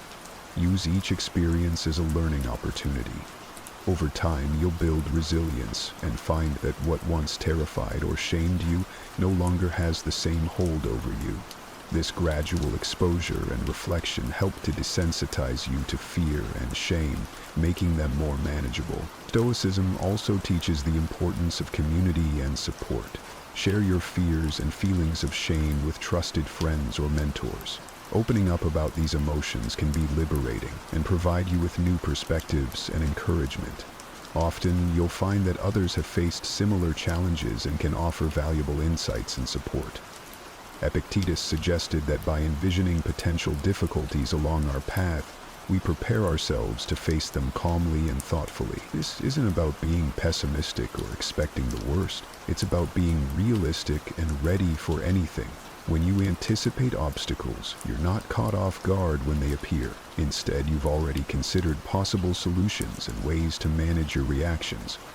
One practical way to anticipate obstacles is through a technique called premeditatio malorum, or the premeditation of evils. This involves taking time to visualize potential challenges and consider how you would respond to them. For example, before a big meeting, you might think about what could go wrong. Technical difficulties, tough questions, or even personal nervousness. By envisioning these scenarios, you can plan your responses and reduce the impact of surprise. This practice isn't about dwelling on negativity, but about building mental resilience. When you've mentally rehearsed handling difficulties, you're less likely to be thrown off balance when they occur. You become more adaptable and capable of maintaining your composure, which is a hallmark of Stoic philosophy. Anticipating obstacles also means being flexible and open to change. Life rarely goes exactly as planned, and rigid expectations can lead to disappointment and stress. By anticipating that things may not go as expected, you can remain flexible and adjust your plans as needed. This adaptability is crucial for navigating life's uncertainties with grace and effectiveness. Another important aspect of anticipating obstacles is maintaining a balanced perspective. While it's useful to consider potential difficulties, it's equally important to recognize your strengths and resources. Acknowledge the skills, knowledge, and support systems you have that can help you overcome challenges. This balanced approach ensures that you're prepared without becoming overly anxious or negative. Anticipating obstacles helps build patience and perseverance. When you know that challenges are inevitable, you develop a long-term mindset that values persistence over immediate success. You become more patient with the process and more resilient in the face of setbacks. This endurance is a key component of Stoic philosophy, which emphasizes the importance of steadfastness and inner strength. Engaging in regular reflection can also enhance your ability to anticipate obstacles. Take time to review past experiences and identify patterns. What challenges did you face, and how did you overcome them? What strategies worked, and what could you improve? By learning from your experiences, you can better prepare for future obstacles and refine your approach to problem solving. Incorporating mindfulness practices can further strengthen your ability to anticipate and manage obstacles. Mindfulness helps you stay present and aware, allowing you to recognize potential challenges early and respond thoughtfully. It enhances your emotional regulation, ensuring that you remain calm and centered, even in stressful situations. Epictetus famously said, "It's not what happens to you, but how you react to it that matters." This simple yet profound statement underscores the essence of inner strength. Our true power lies not in altering external circumstances, but in mastering our inner responses. When faced with adversity, whether it's severe criticism from a trusted friend or an unexpected setback, we have the freedom to choose our response. This choice defines our character and shapes our life. Inner strength is cultivated through self-awareness and deliberate practice. It starts with recognizing your emotions without letting them overwhelm you. This doesn't mean suppressing your feelings, but rather observing them and understanding their roots. When you become aware of your emotional triggers, you can better manage your reactions. This self-awareness is the first step toward building inner strength. Stoicism also emphasizes the importance of distinguishing between what is within our control and what is not. This distinction is crucial for maintaining inner peace. We cannot control other people's actions or opinions, but we can control our attitudes and responses. By focusing on what we can control, we conserve our energy and reduce unnecessary stress. This mindset shift is empowering and helps us stay grounded in the face of external turbulence. Forgiveness is another powerful aspect of inner strength. Holding on to grudges and resentment drains our energy and clouds our judgment. Just as Stoicism teaches us to control our reactions, it also encourages us to practice forgiveness. This doesn't mean condoning harmful behavior, but rather releasing its hold on us. By forgiving, we free ourselves from the burden of negative emotions and create space for healing and growth. Building inner strength also involves developing resilience. Life is full of ups and downs, and setbacks are inevitable. The key is to view these setbacks as opportunities to strengthen your character. Every challenge you face is a chance to practice resilience and perseverance. Over time, this practice fortifies your inner strength, making you more adaptable and less susceptible to life's fluctuations. Stoicism encourages us to seek strength not just in ourselves, but also in our community and faith. Surround yourself with supportive and like-minded individuals who uplift and inspire you. Engage in conversations that challenge and expand your thinking. If you have a spiritual practice, draw on it for strength and guidance. These external sources of support can reinforce your inner strength and provide a sense of belonging and purpose. Practicing gratitude is another effective way to cultivate inner strength. Gratitude shifts your focus from what you lack to what you have, fostering a positive mindset even in difficult times. There is always something to be grateful for. By regularly acknowledging and appreciating these positives, you strengthen your emotional resilience and maintain a balanced perspective. Inner strength is also about embracing vulnerability. Acknowledging your fears and insecurities doesn't make you weak, it makes you human. By confronting these vulnerabilities with courage and compassion, you transform them into sources of strength. This self-acceptance is a vital component of inner strength, allowing you to navigate life with authenticity and confidence. This doesn't mean suppressing your emotions or pretending they don't exist. It means acknowledging your feelings but not letting them dictate your action. It's about creating a space between stimulus and response, a moment to reflect and choose the most appropriate course of action. This practice of pausing and reflecting is powerful and can transform how you interact with the world. Consider the example of driving in heavy traffic. Someone cuts you off, and your immediate reaction might be anger or even road rage. Instead of acting on this impulse, Stoicism encourages you to pause and consider your response. Will honking or shouting make the situation better? Probably not. By choosing to remain calm, you maintain control over your emotions and actions, leading to a more peaceful and less stressful experience.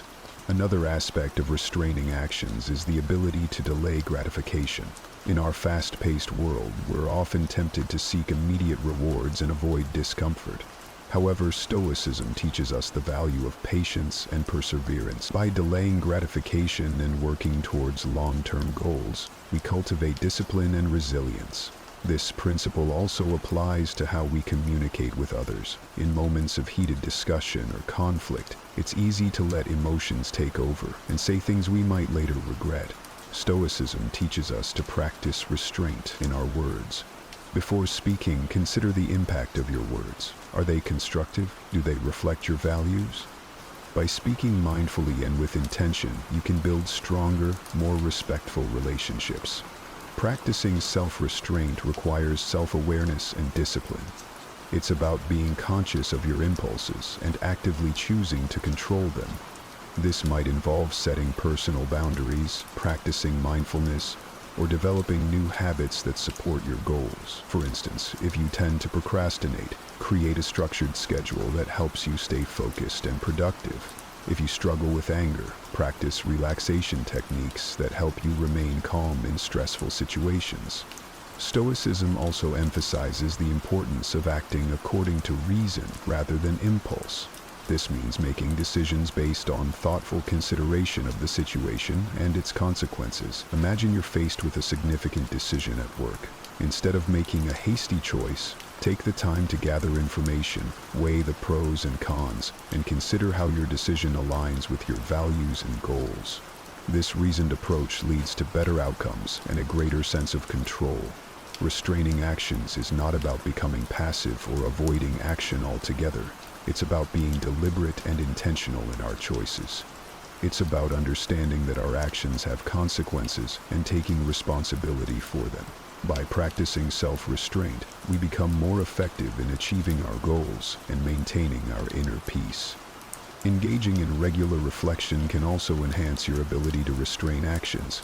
Take time each day to review your behavior and consider where you could have exercised more restraint. What triggered your impulses? How could you respond differently in the future?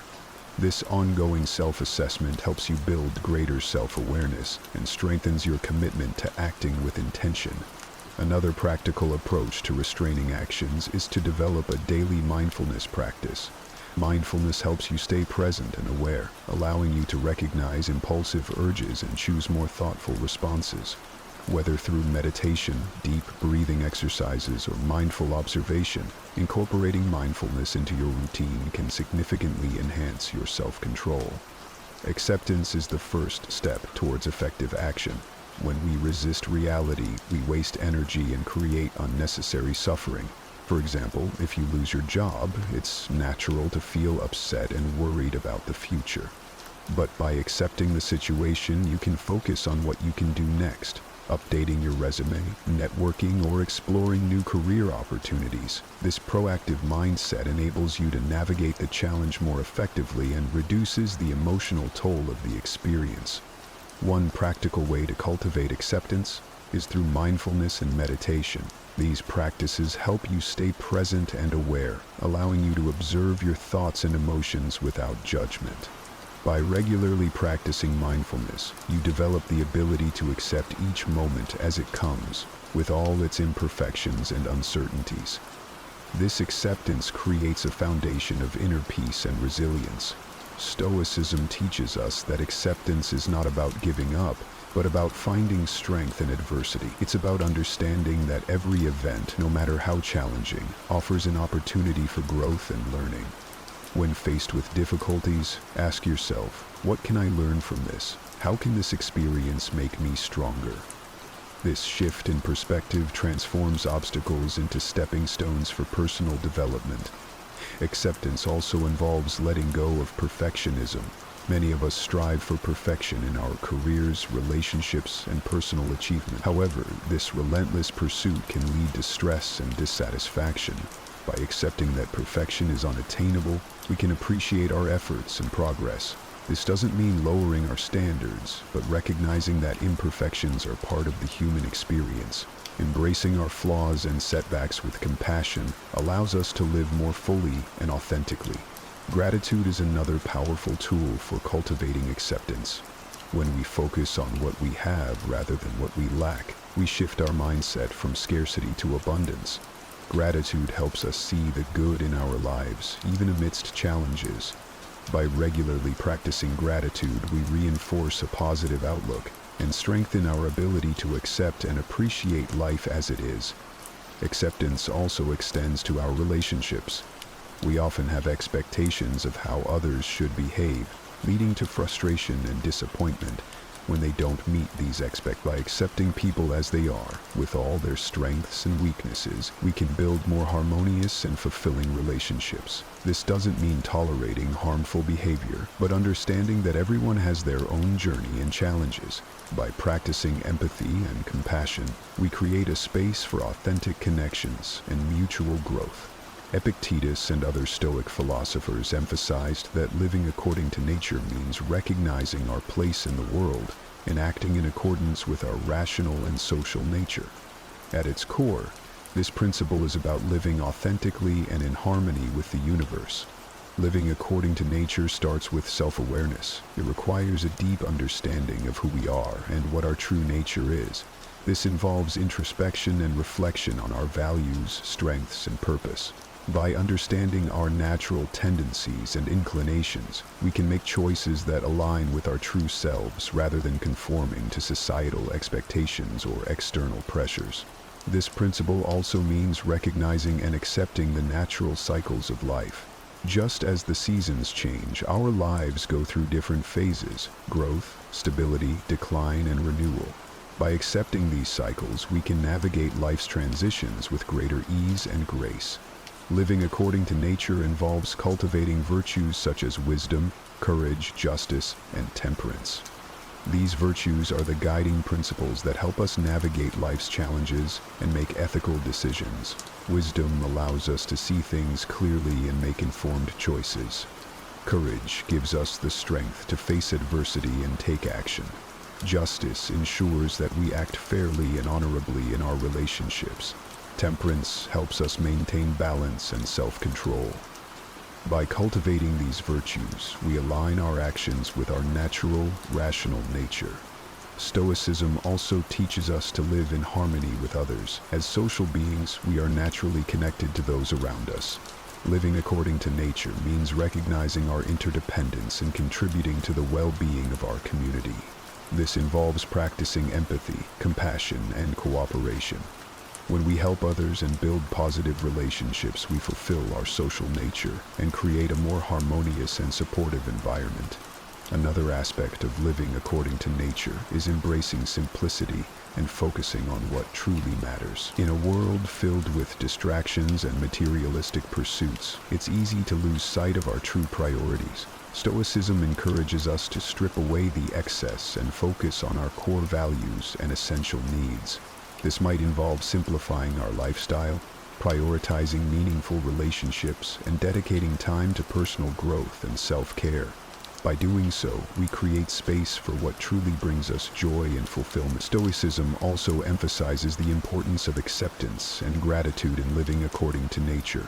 Accepting the natural flow of life means letting go of the need to control every outcome and trusting in the process. It's about being grateful for what we have and appreciating the present moment. Gratitude helps us recognize the abundance in our lives and fosters a positive mindset. By focusing on the good, we cultivate a sense of contentment and peace. Living according to nature requires us to be mindful of our impact on the environment. As part of the natural world, we have a responsibility to care for the planet and preserve its resources. This involves making sustainable choices, reducing waste, and respecting the delicate balance of ecosystems. By living in an environmentally conscious way, we honor our connection to nature and contribute to the well-being of future generations. Incorporating mindfulness into our daily lives can enhance our ability to live according to nature. Mindfulness helps us stay present and aware, allowing us to make intentional choices that align with our true selves. Whether through meditation, deep breathing, or mindful observation, these practices help us connect with our inner nature and the world around us. They encourage us to slow down, reflect, and act with purpose. We often neglect the one person who is with us every step of the way, ourselves. It's easy to fall into the rhythm of solving problems for others and being a pillar of strength. Yet, when the curtains close and we're left in the quiet of our own company, the silence can be overwhelming. Stoicism reminds us that we are the masters of our own inner fortress, and the care we afford ourselves should be as rigorous and disciplined as a soldier preparing for battle. This isn't about indulgence, it's about survival. It's about ensuring that our energy, peace, and well-being are protected with the vigilance of a seasoned general who knows that the strength of an empire depends upon the resilience of its leader. As we delve into today's discussion on making ourselves a priority, remember, if this resonates with you, a simple free favor you could do is hit the subscribe button. Don't skip any part of the video. Every piece of wisdom here builds on the last, creating a blueprint for not just surviving, but thriving on your own terms. Join me on this journey and let's explore these historical teachings together. Let's embrace Stoicism, not just as a philosophy, but as a daily practice to secure our personal well-being. Think about how many promises you've made to yourself and broken. How often have you planned to exercise, go to bed earlier, or eat healthier, only to let something else take priority? Now consider, if a friend behaved this way toward you, would you still trust them? Often we are the first to break promises to ourselves because we believe there are no consequences. Yet the real consequence is a profound lack of self-respect. If you want to inspire respect and take control of your life, you must start with respecting yourself. Whether you aim for better health, more wealth, inner peace, or greater discipline, maintaining your commitments is essential. Temporary changes won't suffice. Marcus Aurelius, despite ruling an empire and facing constant wars and betrayals, diligently recorded his reflections and flaws daily. He never outsourced his personal growth or discipline. This dedication to self-improvement begs the question: do you treat yourself as a priority, or are you neglecting your personal evolution, treating it as something that can be indefinitely postponed? The first commitment must be to yourself, not your boss, not your friends, and not your family. If you promise to rise early, then rise. If you commit to a project, see it through. Every time you break a promise to yourself, you reinforce a self-image of unworthiness and unreliability. But when you honor your commitments, you will notice a significant boost in self-esteem. You'll feel more in control, realizing you don't need external motivation. Your commitment is enough. This is the essence of discipline, acting not out of immediate desire, but from a deep-seated decision to respect yourself. The world will indeed test this commitment. There will always be distractions, easier paths, excuses. But in these moments you must decide, will you default to excuses, or will you fulfill your commitments? Remember, Stoicism teaches that we control only our actions, our responses. You might not control the circumstances around you, but you can always control how you react. The moment to act, the opportunity to uphold your commitments is now. Not tomorrow, not when conditions are perfect, because such a moment doesn't exist. So, what have you been postponing? What promise to yourself have you left unfulfilled?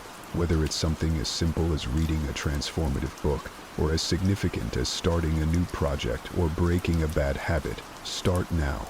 Each day you delay is a day not lived to its fullest. Remember, the strength of a person is not determined by their talent, intelligence, or luck, but by their commitment to themselves. Today, make a pact to never again disrespect your own word, to never treat your commitments lightly, and to never see yourself as unimportant. Life does not send rescues. No one will come to take you by the hand and lead you to your desired destination. Stoicism clearly teaches that you are solely responsible for the direction of your own existence. Waiting for someone to guide you for the perfect moment or for an external solution is simply a waste of time. Marcus Aurelius emphasized that the only things within your power, your actions and decisions, are what truly matter. He cautioned against fretting over the injustice of others, luck or the past, all of which are beyond your control. Many people live as if they are mere passengers in their own lives, passively waiting for fate to be kind or for someone else to solve their problems. This passive approach is a trap. Each day spent waiting is a day not truly lived. Life rewards action, not hesitation. While some may freeze in the face of uncertainty, others move forward despite not having all the answers. The latter group reaches further, proving that true strength lies in decisiveness, not in complete certainty.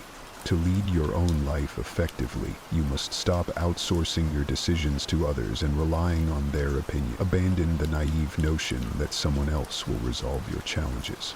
The world does not cater to our grievances or change just because we feel wronged.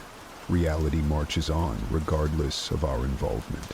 Consider a ship adrift at sea, aimlessly pushed by the waves, an apt metaphor for someone who does not take charge of their life. Now contrast this with a seasoned navigator who, despite not controlling the storm, skillfully steers their ship, adjusting sails and tackling the waves head-on. This is the essence of leading your own life. Assuming this responsibility might seem burdensome, but in truth, it is liberating. Understanding that no one else can make your decisions or fight your battles frees you from the need to please others and from the fear of making mistakes. Stoicism teaches us to be emotionally self-sufficient, making choices based on personal integrity rather than the need for external approval. What distinguishes a fulfilling life from an empty one is the ability to make conscious choices, deciding what to tolerate, what thoughts to nurture, and what boundaries to set. If you do not actively make these choices, others will make them for you, often leading to a life that feels out of control and unfulfilling. Leading your life requires a daily commitment to this mindset, continually reminding yourself that you hold the ultimate responsibility for your path. While you may seek advice and learn from others, ultimately, the decisions are yours to make. If you don't take ownership of your life, be assured someone else will. Time waits for no one. Every morning, a new day dawns, ripe with choices and paths to be taken. Yet, many fail to realize that if they don't define their priorities, the world will. Living reactively, people often find themselves swayed by external demands and distractions, pulled in directions they never consciously chose, becoming mere pawns on another's chessboard. The reality is stark. Many believe they control their destiny, yet their days are cluttered with unchosen obligations and urgent but unimportant tasks. This scenario unfolds not by chance, but by failing to set personal priorities. Whether it's a demanding job, societal expectations, or mere procrastination, these forces conspire to waste our time on trivialities. Marcus Aurelius, a Stoic luminary, understood that life's brevity meant each moment had to be used wisely. He knew that focus determines reality. Without direction, we drift aimlessly, like a leaf in the wind. His discipline in choosing priorities was not just about productivity, but a matter of honor, preserving the precious commodity of time. Historically, the great achievers weren't those who busied themselves with everything, but those who focused on what truly mattered. They eliminated the irrelevant, zeroing in on their true objectives. Today, however, many live on autopilot, inundated by a deluge of notifications and distractions, making it a near Herculean task to maintain focus. The danger is in the realization coming too late. Years pass, filled with regret for not taking control sooner, for spending more time solving others' problems than pursuing personal dreams. Stoicism teaches us to live each day as if it were our last, valuing the present and ensuring our actions are meaningful. Setting priorities is challenging. It requires effort to swim against the current of conformity, to make decisions that carve a distinct path rather than follow the crowd. True clarity about what matters simplifies choices. It leads to rejecting unnecessary engagements and focusing on actions that build toward real goals. Discovering what deserves priority starts with honest reflection, considering what changes would genuinely enhance your life. It means being ruthless in cutting out the superfluous and focusing on what's truly essential. By consciously setting your priorities, you're choosing to say no to distractions and yes to your life. Each day is a blank slate. If you don't decide how to fill it, others will. The Stoics knew that wisdom lies in controlling what we can, our time and our actions. They implored us to choose intentionally before circumstances choose for us.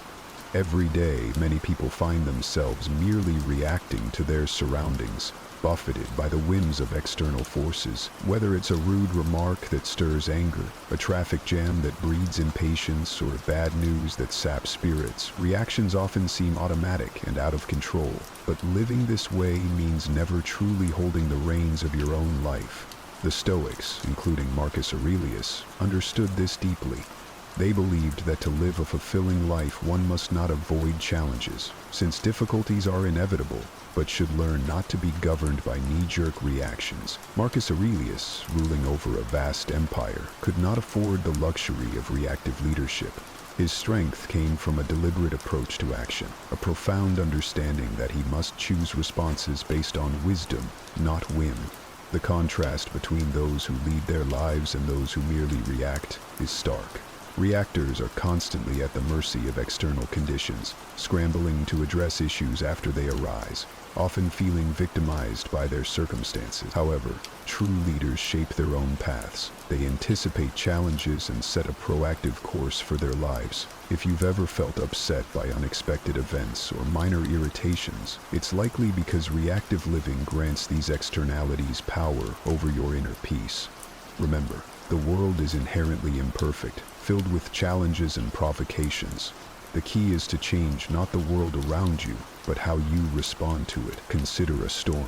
Many panic, driven by fear into futile actions, while the steady, those who lead, assess the situation and make calculated decisions. They face the storm not with fear, but with strategy and resolve. Leading your life means crafting a plan, setting your direction based on enduring values rather than fleeting emotions. Those on autopilot, who react without thought, are often manipulated by the agendas of others, through media, societal pressure, or even social net. Choosing to lead rather than react means declaring that your life will not be dictated by external forces. It involves strategic decision-making, a refusal to let frustrations dictate your reactions. History's great leaders and thinkers weren't impulsive. They maintained their composure and clarity even amidst chaos.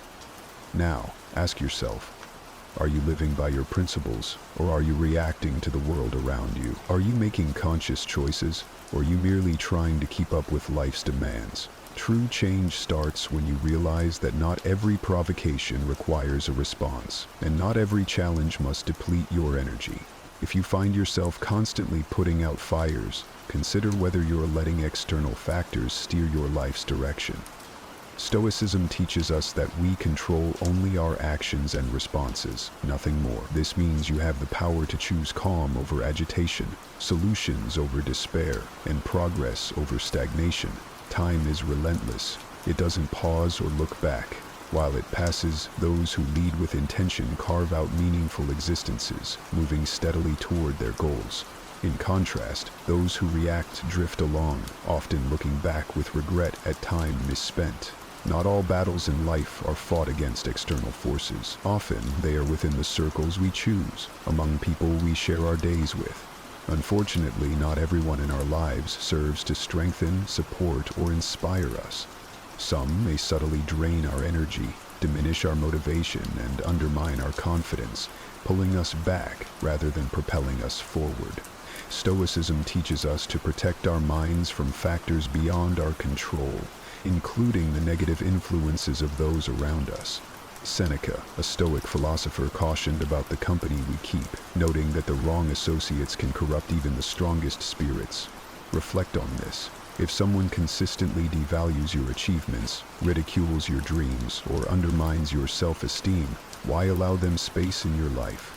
The time spent with such individuals is time stolen from your personal development, a high price to pay for relationships that offer nothing positive. Often, the fear of loneliness drives people to cling to toxic relationships or unfulfilling friendships. However, consider what is worse: being alone temporarily while you strengthen your resolve, or continuously being surrounded by those who sap your energy and stunt your growth. Loneliness, when embraced, can be a powerful phase of empowerment, while the wrong company can act as a silent prison, trapping you in mediocrity. Remember, protecting your energy is not an act of selfishness, it's a necessary form of self-preservation. You cannot support everyone, and you should not have to convince anyone of your worth. Your personal growth does not require anyone's approval. True supporters will encourage your development without conditions. Marcus Aurelius, faced with envy and manipulation, never allowed external criticisms to sway him from his path. He remained focused on what was truly important: his values, his duties, and his personal growth. Like him, you must assess the influence of those around you. Do they help you grow, or do they hold you back? Are they sources of inspiration or sources of doubt? If the influence is negative, consider distancing yourself. This doesn't mean you must end relationships abruptly or create conflict. Instead, realign your priorities quietly. Spend your time with those who enrich your life and engage in activities that contribute to your growth. Be vigilant about protecting your energy as diligently as you guard your time and your thoughts. If someone consistently undermines your confidence or questions your efforts, it's time to evaluate their role in your life. True progress requires letting go of burdens that aren't yours to carry. Choose the company you keep with care. They have a significant impact on your life's trajectory. The most decisive battles are not waged on a physical battlefield, but within the confines of your own mind. Your thoughts directly influence how you feel, act, and perceive your potential. A mind plagued by insecurity, doubt, and self-sabotage predestines you for defeat before you even engage with the world. The Stoics, particularly Epictetus, taught that we are not disturbed by events themselves, but by the views we adopt about them. It's not the obstacles that define us, it's how we interpret them. Consider the process of a blacksmith forging a blade. The metal isn't born sharp, it is heated, hammered, and honed with precision. Similarly, your mind requires regular conditioning to remain sharp. Neglected, it can become as ineffective as a rusty blade, unfit for the battles of life. Those who train their bodies yet neglect their minds might appear strong, but they often falter under pressure due to internal fragility, manifesting as fear of failure, paralysis under stress, or chronic self-doubt. Your reality is sculpted by the thoughts you nurture. A mindset steeped in defeatism leads to a life lived in the shadows of failure. Conversely, a mind trained for resilience, strategy, and optimism can withstand the greatest of life's challenges. The good news is that the power to reshape your mind is entirely in your hands. Thoughts, like muscles, strengthen with consistent exercise. Focus on fostering mental patterns that empower and support your aspirations. A well-trained mind can manage doubt and fear without being overwhelmed by them. It possesses the clarity to use every experience as a stepping stone toward growth. The Stoics believed that while the world could strip you of material possessions and external stability, your thoughts remain inviolably yours. Therefore, the real question is whether you are actively fortifying your mental fortitude or allowing it to degrade in an autopilot existence. Many accept limiting beliefs without scrutiny. I'm not good enough, I always fail, or this won't work for me. These negative scripts often stem not from factual assessments, but from past hurts and the projected opinions of others. A robust mind challenges these narratives, evaluating and rejecting them if they don't align with reality. Consider what your mind has been absorbing. Are your thoughts reinforcing your strengths, or are they eroding your confidence? Remember, the true battlefield lies within, and victory is determined not by external circumstances, but by internal resilience. Take charge of your cognitive processes. Don't let your mind become your adversary. Instead, cultivate it as your ally, one that propels you toward your goals with precision and positivity. The outcomes you experience in life are reflections of the thoughts you choose to entertain and believe. Solitude is often misunderstood. Far from being a sign of weakness, it is a profound source of strength. In our noise-filled world, we are taught to view being alone as a problem, a symbol of failure or abandonment. Yet history's greatest minds, from Stoic philosophers to visionary leaders, have recognized solitude as a vital opportunity for growth and self-discovery.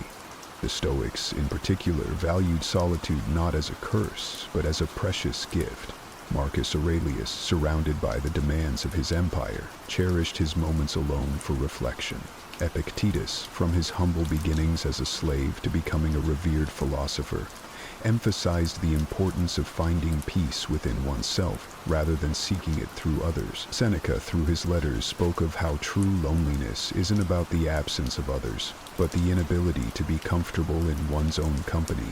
When you learn to be alone without feeling lonely, you unlock a transformative power.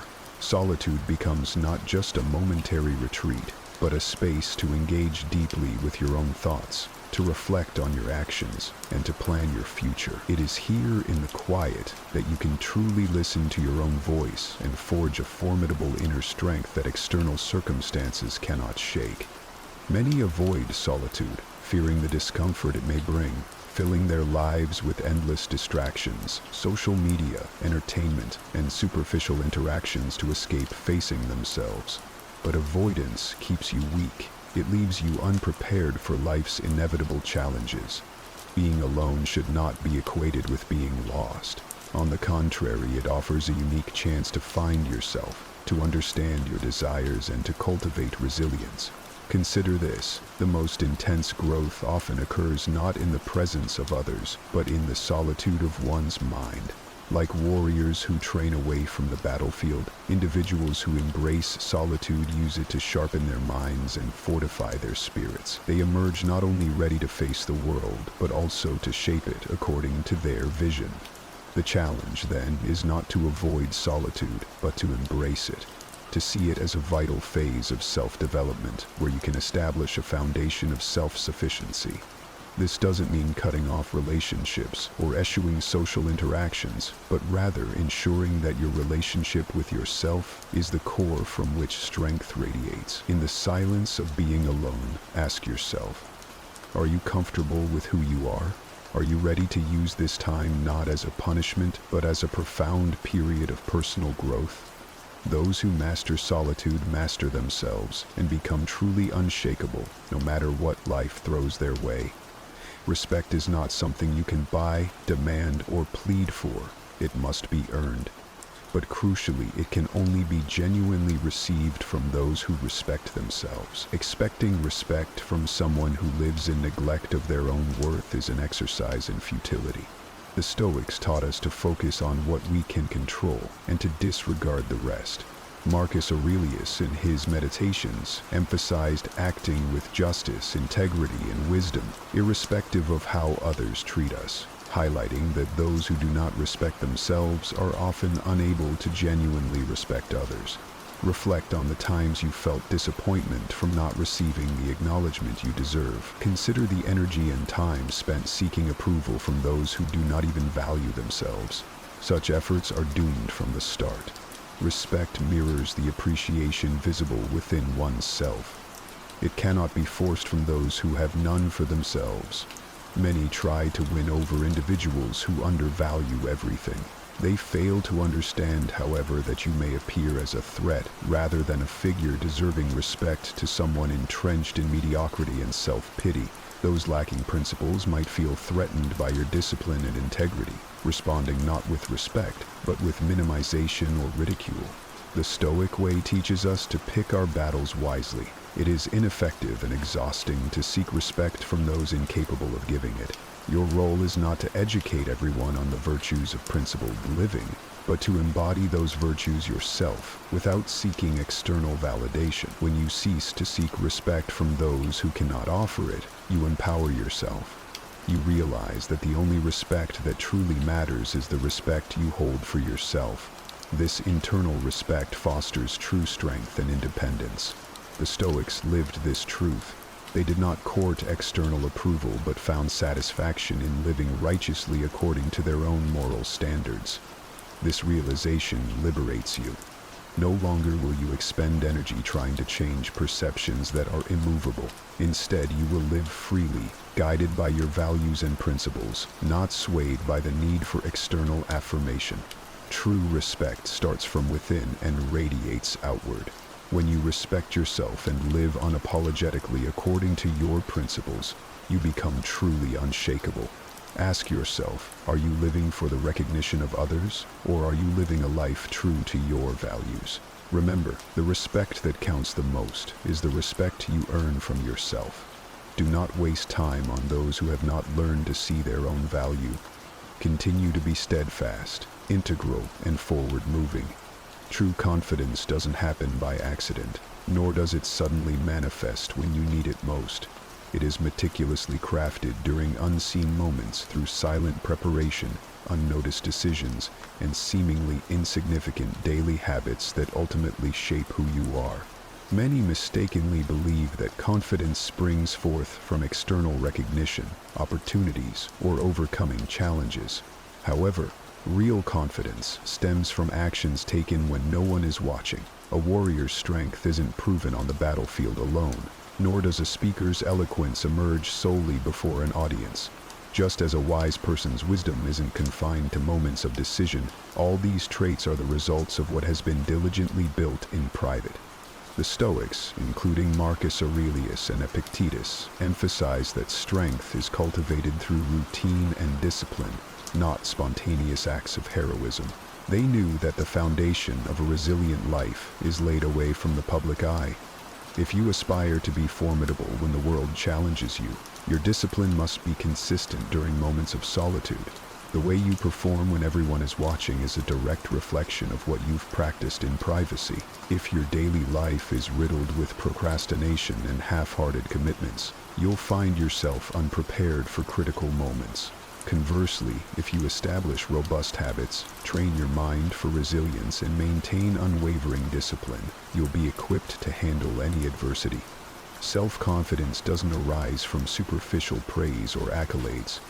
It is born from the deep-seated knowledge that you are well prepared. It is knowing that you've addressed and conquered your weaknesses long before they ever have a chance to be exposed publicly. Your self-assurance is built on the countless times you've chosen to act with integrity rather than take the easy way out, reinforcing to yourself that you are capable and ready. The challenge many face is desiring the fruits of confidence without investing in the roots of preparation. They wish to feel powerful without engaging in the hard work that true strength requires. Life, however, doesn't reward the unprepared. The Stoics were clear. Consistent preparation is the key to enduring any of life's trials. By practicing self-discipline daily and pushing your limits in private, you ensure you are ready for whatever comes your way. Ask yourself, what are you doing when no one's looking? How are you shaping your mind, your character, your resilience? Are you actively preparing or merely hoping that confidence will find you unbidden? Remember, the most critical work happens offstage. In the quiet moments of preparation, you forge the steel of your spirit, ready to shine when the spotlight finds you. True confidence is not about boasting or believing blindly that things will work out. It's about knowing with quiet certainty that you are prepared for anything life throws at you. It's the peace that comes from having done the work, even when no one else was watching. Motivation is transient, often seen as essential for success but truly unreliable when it matters most. It provides an initial spark, yet fades quickly, leaving you stranded on challenging days. This is why relying solely on motivation can be detrimental to achieving long-term goals. The Stoics, understanding the deceptive nature of motivation, relied instead on discipline, commitment, and the cultivation of steadfast habits. Epictetus emphasized the daily practice of virtues, not just when convenient. Marcus Aurelius, even in his role as emperor, acted not out of motivation but from a sense of duty, knowing well that waiting for motivation is a trap. Success isn't a result of fleeting emotions, but the product of habits practiced consistently, regardless of one's emotional state. Consider a warrior preparing for battle, who doesn't train only when motivated. They train relentlessly to ensure readiness, regardless of their mood. Life demands the same discipline, regular action, irrespective of desire. Building something substantial, be it a personal goal or a professional project, requires consistency that outlasts momentary motivation. Habit formation is crucial, as it underpins any significant achievement. Actions should stem from a commitment to these habits, not the whims of feeling inspired. Many fail because they are conditioned to act only when they feel right, a notion that undermines the very essence of discipline. The Stoic philosophy teaches that self-control and habitual action are paramount and far superior to being driven by fleeting emotions. Motivation may waver like a flickering flame, but a well-established habit burns steadily, providing continuous momentum. Reflect on whether your actions are motivated by fleeting emotions or grounded in robust habits. The path to success is paved with consistent, disciplined actions that become second nature, reinforcing your progress regardless of external conditions.